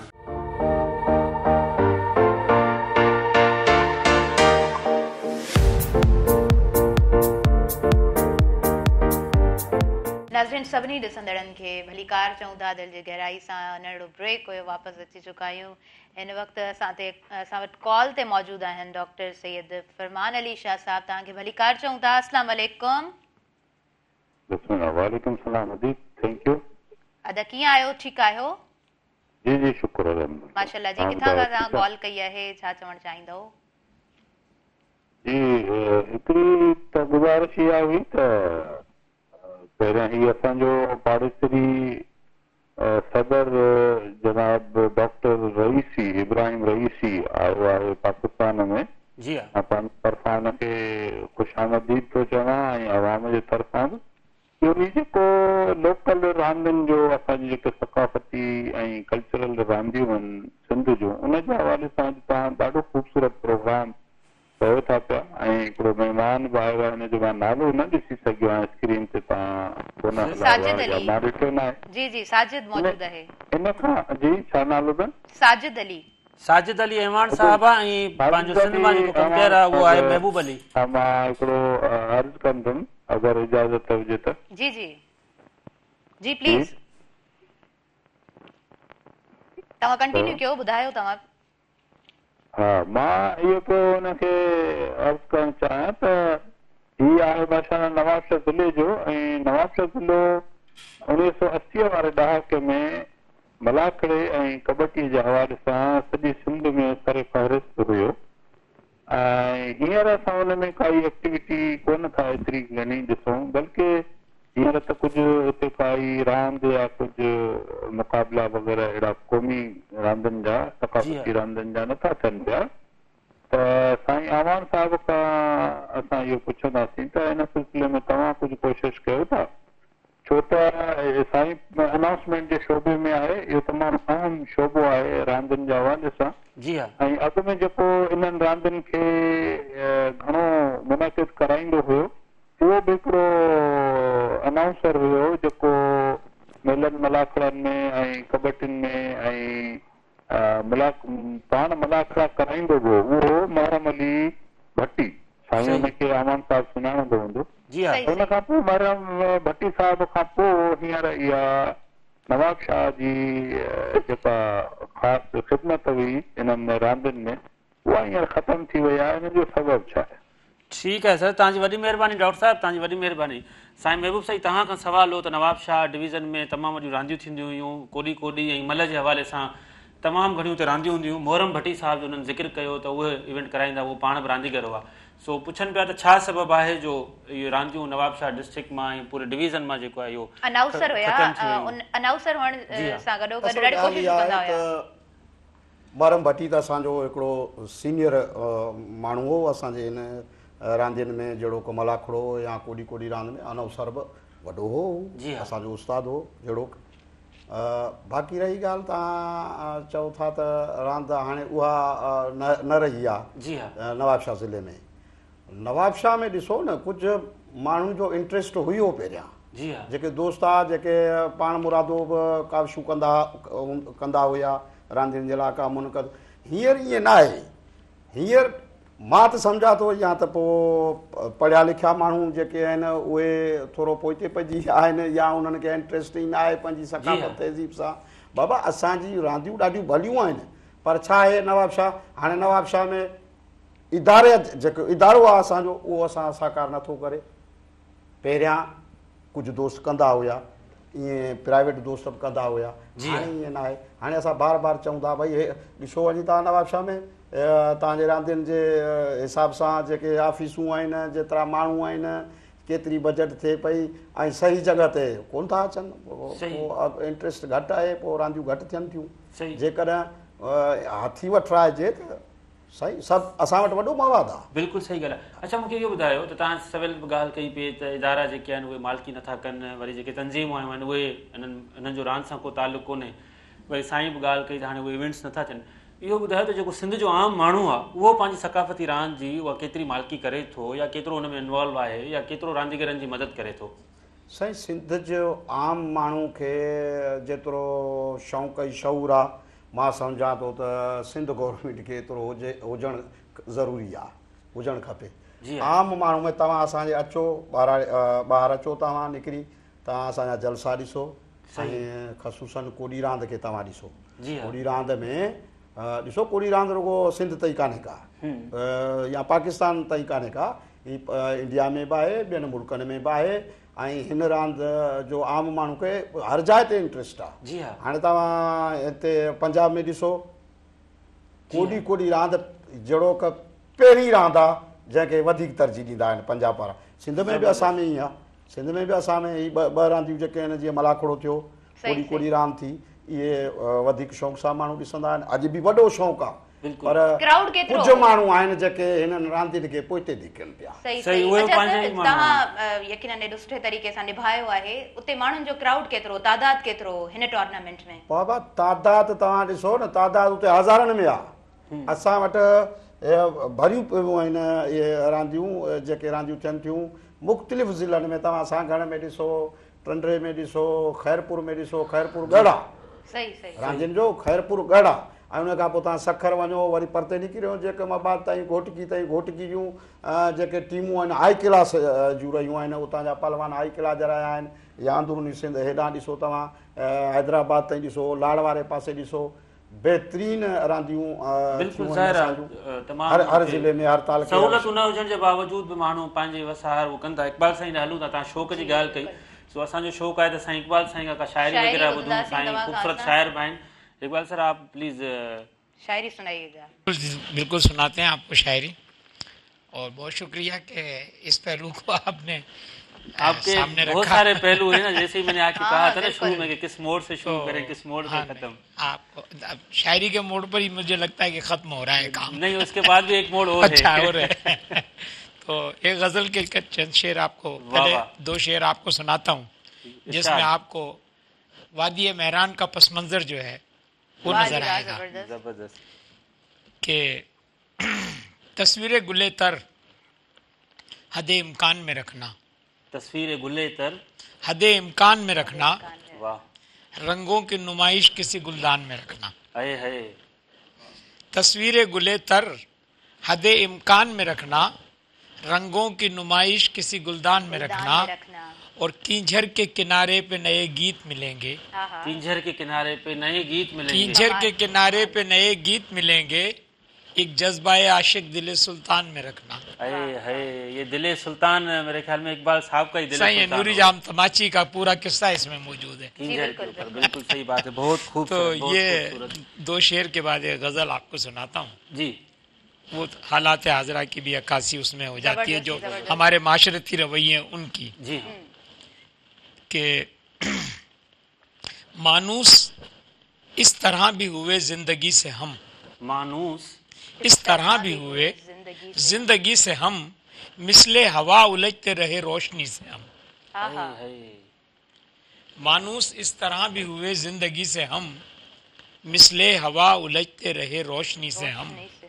और नफरत, अजाब, दर्द, अजियत, कदम कदम। नफरत, अजाब, दर्द, अजियत, कदम कदम। क्या क्या खिराज पाते रहे दोस्ती से हम। वाह वाह वाह वाह वाह, आपने दोस्ती नफरत, को अजाब, दर्द, अजियत, कदम कदम। क्या क्या खिराज पाते रहे दोस्ती से हम। और जब तक निभी है अपनी हरीफों से दोस्ती, जब तक निभी है अपनी हरीफों से दोस्ती, लज्जत कशां रहे हैं समय बेखुदी से हम। शमे बेखुदी, सम कहते हैं जहर को, और बेखुदी का जहर, यानी जब तक दोस्तों के साथ, हरीफों के साथ हमारी दोस्ती रही है तो उन्होंने हमें जो है बेखुदी के जहर से आशना किया, उससे हम लज्जत हासिल करते हैं। पहले शेर में भी तो आपने दोस्तों को खिराज पेश उधर किया उधर भी खिराज पेश किया है। लेकिन चले अब मैं आपकी तरफ आ जाता हूँ ना। दोस्तों के साथ मोहब्बत वालों का जिक्र भी तो होना चाहिए ना, कि जब पूरा चांद शब को उतरता है फर्श पर, जब पूरा चांद शब को उतरता है फर्श पर, तेरा पता भी पूछते हैं चांदनी से हम। वाह वाह वाह जी वाह। अब आपने शायरी पढ़ी है, मेरा भी दिल कर रहा है मैं भी शायरी पढ़ूं। फहमीदा रियाज की खूबसूरत शायरी है, मैं भी पढ़ना चाहूंगी। फहमीदा रियाज कहती हैं कि कुछ लोग तुम्हें समझाएंगे, वो तुमको खौफ दिलाएंगे, जो है वो भी खो सकता है, इस राह में रहज़न है इतने, कुछ और यहाँ हो सकता है, कुछ और तो अक्सर होता है, पर तुम जिस लम्हे में जिंदा हो, ये लम्हा तुमसे जिंदा है, और ये वक्त नहीं फिर आएगा, तुम अपनी करनी कर गुजरो, जो होगा देखा जाएगा। आपको पता है फहमीदा रियाज कहाँ की थी? कहाँ की थी? इसी शहर। वाह जी वाह, कमाल। अच्छा, असां ब्रेक की तरफ अॻियां वधूं? जी ज़रूर, नरो ब्रेक आहे नाज़रीन, ब्रेक की तरफ अॻियां वधूं था, वरी पोइ कंटिन्यू कयूं था मुंहिंजे पंहिंजो प्रोग्राम सुबह में।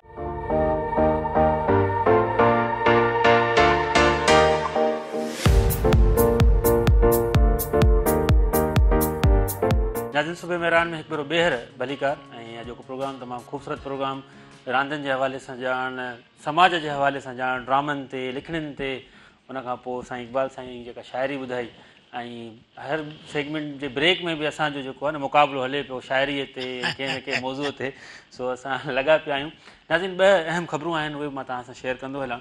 त chief justice of Pakistan justice Faiz Isa साहब अॼु कराची में लथल आहे। कराची में जेका सुप्रीम कोर्ट जी बेंच आहे उन में हू मुख़्तलिफ़ केसिस जी ॿुधणी कनि पिया, ऐं थोरी देरि में धमाकेदार ख़बरूं तव्हांखे साम्हूं ईंदियूं। मुख़्तलिफ़ खातनि जा सरबराह ऐं वज़ीर सभु कोर्ट पहुतल आहिनि, ऐं अहम केसिस जी ॿुधणी आहे।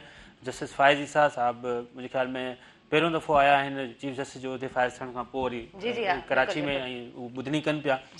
गॾोगॾु इस्लामाबाद हाई कोर्ट में PTI जा बानी इमरान ख़ान ऐं उनजी जेका बेगम आहे उन्हनि जे ख़िलाफ़ जेका सज़ा आहे, जेको साइफ़र केस आहे, उन जी सज़ा ख़िलाफ़ जेका अपील आहे उनजी बि इस्लामाबाद हाई कोर्ट जी बेंच आहे उहा ॿुधणी करे पई। उहे ख़बरूं साम्हूं अचनि पियूं, त थोरी देरि में असां तव्हांखे ॿुधाईंदासीं, जेकॾहिं असां प्रोग्राम में ई हूंदासीं त ख़बरूं जीअं ई अचंदियूं मां तव्हांखे आगाह करे छॾींदुमि। गॾोगॾु हिकिड़ी वॾी तमामु ख़बर आई आहे जेका सन लाइ ख़ुशख़बरी आहे, ऐं इन ते तव्हां वरी वधीक पाण गौर कजो, जेके मां तव्हांखे अंग अखर मां तव्हां सां शेयर कयां थो।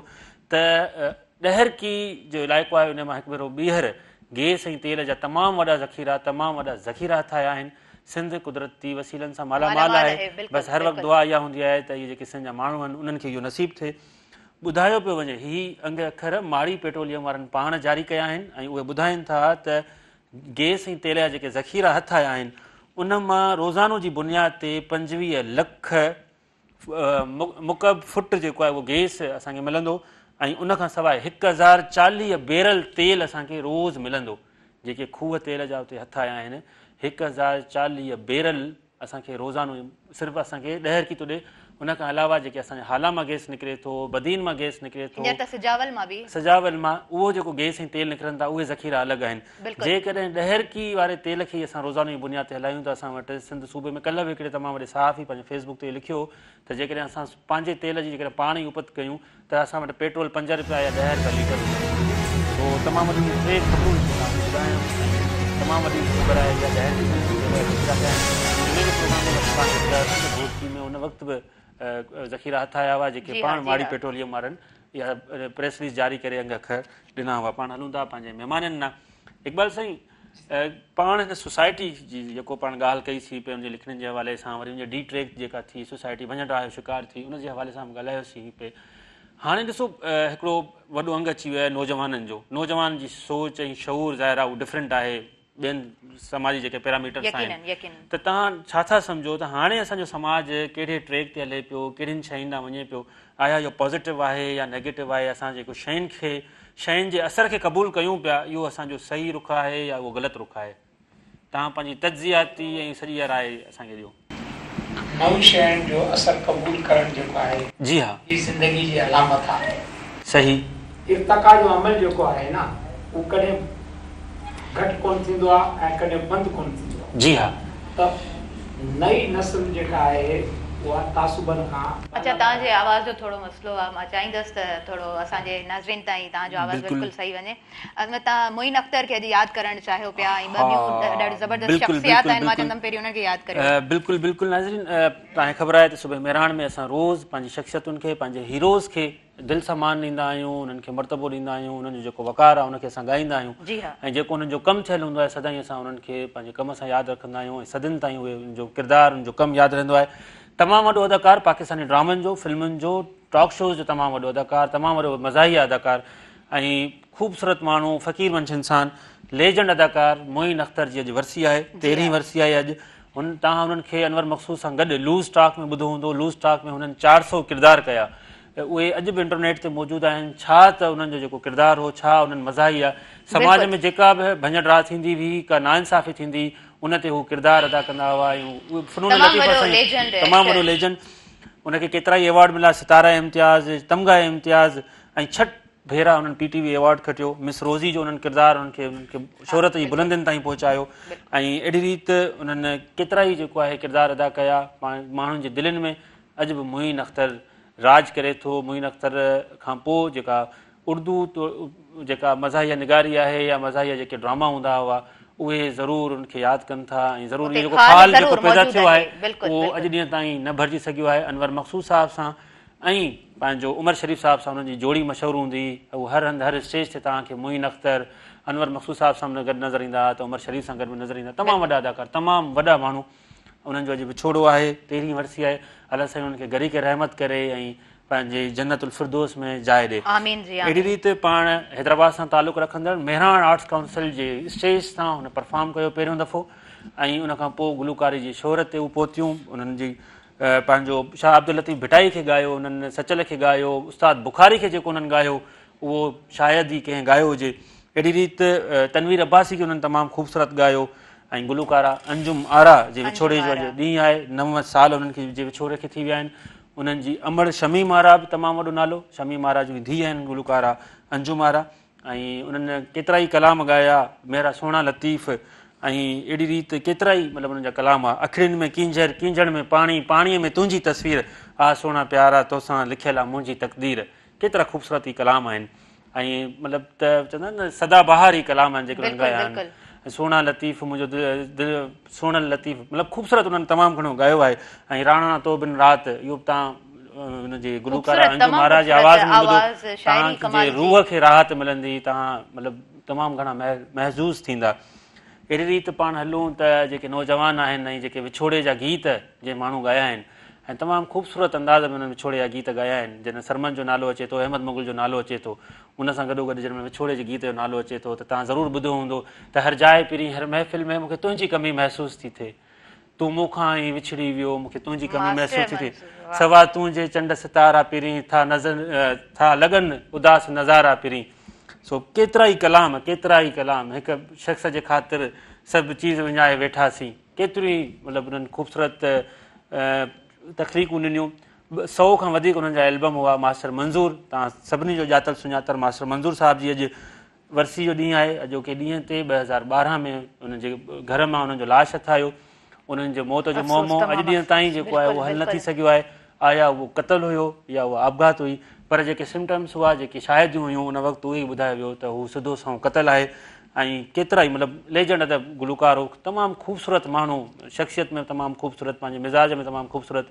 ऐं उन्हनि सां मुंहिंजूं मुलाक़ातूं रहियूं। आख़िरी ॾींहंनि में ई मतिलबु उन्हनि जो हिकिड़ो इंटरव्यू कयो मतिलबु आई थिंक हफ़्तो पहिरीं हुनजो मूं इंटरव्यू कयुमि, तमामु ख़ूबसूरत माण्हू मास्टर मंज़ूर, ऐं 100 खां वधीक हुननि जा एल्बम, केतिरा ई गीत आहे, ऐं छा मतिलबु मूं ॾे त हिकिड़ी पूरी लिस्ट तायरा लिखी पई आहे, त हुनजे माण्हुनि जी शाइरी जेके हुननि ॻाया आहिनि उहे मां पंहिंजे नाज़रीन सां शेयर कयां, पर ज़ाहिर आहे वक़्त जो आहे, वक़्तु असां वटि घटि आहे, ऐं असां चाहींदासीं त असां टाइम पंहिंजे आयल मौज़िज़ महिमाननि खे बि ॾियूं, यकीनन उहे शख़्सियात जिन खे धरती कॾहिं विसारे न सघी आहे, त असां बिल्कुलु उन्हनि खे यादि कंदा आहियूं ऐं ॾाढो दिलि सां यादि कंदा आहियूं।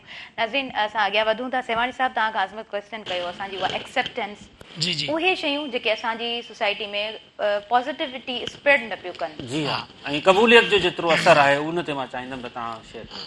आपने सवाल ये किया था कि जो अब नौजवानों में जो सोसाइटी में एक चेंज है, तो मैं आपको बताना ये चाह रहा हूँ कि इर्तिका का अमल रुकता नहीं है, और तब्दीलियों से और बदलते हुए समाजी रवैयों से सीखना भी पड़ता है और उनको अपनाना भी पड़ता है कि अगर आप जो है जो वक्त के कदम से मिलाते नहीं कदम, आवाज़ दे रहे हैं वो अपनी क़ज़ा को आप, ठीक है ना। तो यानी वक्त के साथ आपने अपना कदम मिलाना है, लेकिन अब आपने ये देखना है कि आपकी अक़दार क्या हैं, आपकी वैल्यूज़ क्या हैं, क्योंकि पूरी दुनिया में तब्दीली सिर्फ जो है वो रवैयों में नहीं आती, उसके पीछे बहुत सारे महरिकात होते हैं। जब सोसाइटी में आपके इक़दार टूटती हैं तो तब्दीलियाँ नेगेटिव हो जाती हैं, लेकिन अगर आप अपने इक़दार से जुड़े रहें, अपने वैल्यूज़ के साथ जुड़े रहें, अपनी रस्म व रवाज के साथ कायम रहें, तो आप उन तब्दीलियों को एक्सेप्ट भी करते हैं और आप आगे की तरफ भी जाते हैं। तो मैं बताना ये चाह रहा था आपको कि जो मौजूदा अब आने वाली नस्लें और जो इस वक्त जो पहले तो खुशकिस्मती ये है कि पाकिस्तान दुनिया का वाहिद मुल्क है जहां नौजवानों की सबसे बड़ी तादाद है, और दूसरी बात यह है कि अब नौजवानों ने इस सारा जो आपका सोशल मीडिया और जो इल्म जिस तरह से भी हम तक आ रहा है, चाहे वो गूगल के ज़रिए आ रहा है, लेकिन उसने एक बर्दाश्त का उनसर भी साथ साथ डेवलप किया है। एक तरफ अदम बर्दाश्त हमारे रवैयों में, हमारी जो माशरती नामवारी है उससे आ गई है, लेकिन दूसरी तरफ नौजवान जो है और आने वाला नौजवान जो है उसके अंदर एक थोड़ा सा यानी ऑब्ज़र्व करने का, रियलाइज़ करने का उनसर पैदा हो गया है। तो ये है कि वो जो अल्लामा इकबाल ने कहा था कि ज़रा नम हो तो ये मिट्टी बड़ी ज़रख़ेज़ है साकी, तो हम अपनी इस आने वाली नस्ल से इस बात की मुकम्मल रखते हैं कि इंशाल्लाह ये पॉजिटिव रिजल्ट्स के साथ बेहतरीन मुल्क के लिए खूबसूरत तरीके से आपने जवाब दिया है। और लास्ट में हम आपसे मैसेज लेंगे, टाइम बिल्कुल मुख्तसर है हमारे पास, और मुख्तसर मैसेज दीजिए। मुख्तसर मैसेज, हमारे यहाँ हैदराबाद के एक बड़े बुजुर्ग शायर थे और वैसे टीचर थे, वो उनके 2 शेर आपको मैं सुना देता हूँ। वही मैसेज है कि लोग तुम्हें भी मानेंगे, लोग तुम्हें भी मानेंगे। बर्ग यूसुफी साहब थे वो, उनका शेर है, लोग तुम्हें भी मानेंगे औरों को तस्लीम करो, तुम सब हो अरबाब कलम जो चाहे तालीम करो। तमामु ख़ूबसूरत, तमामु ख़ूबसूरत। ऐं सिधो सो हुन समाज खे जेको आहे मैसेज आहे त तव्हां जेका चाहियो उन्हनि खे तरबियत ॾियो, उहो तरबियत अगले खे बि एक्सेप्ट कयो, ॿिए खे बि क़बूल कयो, त माण्हू तव्हांखे क़बूल कंदा। महबूब अली साहिबनि खां असां मैसेज वठंदासीं, तव्हांजो मैसेज छा आहे? असांजो अॼु मैसेज इहो आहे जो त पंहिंजे पंहिंजे ज़िलनि में, पंहिंजे ॻोठनि में, पंहिंजे शहरनि में, पंहिंजे प्रोग्रामनि में जेके मेला आहिनि उन्हनि में रांदियूं करायो। रांदियूं हिकु मोहबत जो पैगाम आहे। रांदियूं जेके आहिनि से इंसानी ख़ुशी आहे, ख़ुशी इंसानी फितरत आहे, हर इंसान जी ज़रूरत आहे। तमामु ख़ूबसूरत ज़ाहिर रांदियुनि सां ई समाज जुड़े थो ऐं हिकिड़ी ख़ुशी मतिलबु त आहिनि, हिकिड़ी एक्टिविटीज़ थियनि थियूं, माण्हू नशे खां नौजवान परे थियनि था, ॿियूं जेके समाजी बुरायूं आहिनि। इकबाल सेवाणी साहब खां असां सुबुह मेहरान प्रोग्राम जे लाइ कमेंट्स बि वठंदासीं, तव्हांजा छा कमेंट्स आहिनि? मुंहिंजे लाइ त वॾी ख़ुशी जी ॻाल्हि इहा आहे त ख़ालिद जागीरानी ऐं मुर्तज़ा मजबूर असांजा दोस्त महिरबान, ऐं उन्हनि जी महिरबानी ऐं इज़त आहे त असांखे अहिड़ो मान था ॾियनि। ऐं तव्हां सां मिली अॼु ॾाढो ख़ुशी थी आहे। माशाल्लाह तव्हां ॿई जेका आहिनि टैलेंटेड आहियो, अॻिते वधीक होरिज़न तव्हांजे लाइ मौजूदु आहिनि। थैंक यू सो मच, बहितरीन प्रोग्राम थियो आहे। Thank you so much. तव्हांखे अची करे कीअं लॻो? असां तव्हांजा बि ज़ाहिरी ॻाल्हि आहे कमेंट्स वठंदासीं। सुबुह मेहराण प्रोग्राम में ही अंगण ही मंच तव्हांखे कीअं लॻो? माशाल्लाह ज़बरदस्त। असांखे त एतिरी उमेद न हुई को जो की आहे सो सुबह मेहराण में एॾो ख़ूबसूरत जो की प्रोग्राम थींदो ऐं इकबाल साहब जहिड़ा दोस्त बि असांखे हिते मिलिया आहिनि। ऐं तव्हांजे ॻाल्हाइण जो ऐं तव्हांजो जो की कंपेयरिंग आहे तव्हांजी असांखे असां तव्हांजा मदह आहियूं। तव्हांखे असां 3 ॾींहं मेहरान टीवी जे कोॾी कोॾी टूर्नामेंट में तव्हांजो आवाज़ असांजे सॼे घर में गूंजियो पिए ऐं यकीनन तव्हांखे ॾिसी तव्हांखे ॾिठो कोन, सिर्फ़ु तव्हांजो आवाज़ ई ॿुधो पिए। अॼु तव्हां सां ज़बरदस्त तरीक़े सां ॻाल्हि ॿोल थी हिन अंगण ते। असां अॻियां वधूं था। साजिद अली आपसे मैसेज लेना चाहेंगे, आपका क्या मैसेज होगा? मैं पहले भी बता चुका हूँ, दोबारा रिपीट करूँगा कि पाकिस्तान जो स्पोर्ट्स फेडरेशन है, जो महकमे हैं, वो स्पोर्ट्स की तरफ थोड़ी सी तवज्जो दे, जिसमें लोग बुराइयों से बच सकें और नशा वगैरह जैसे वो कम हो जाएगा।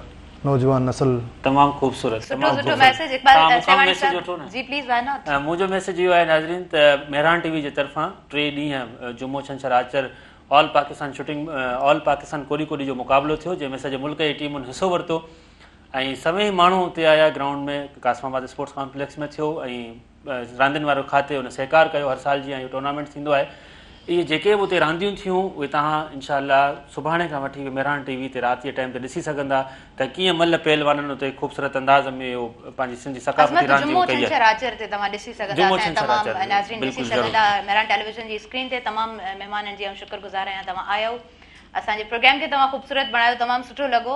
नाज़रीन हींअर वक़्तु बिल्कुलु इजाज़त नथो ॾिए मूंखे, मुंहिंजे मेज़बान साथी के आयल मौजूद महिमाननि खे, तमामु असांजे साथियुनि खे ॾींदो इजाज़त। पंहिंजी दुआनि में रखंदो यार। अल्लाह हाफ़िज़।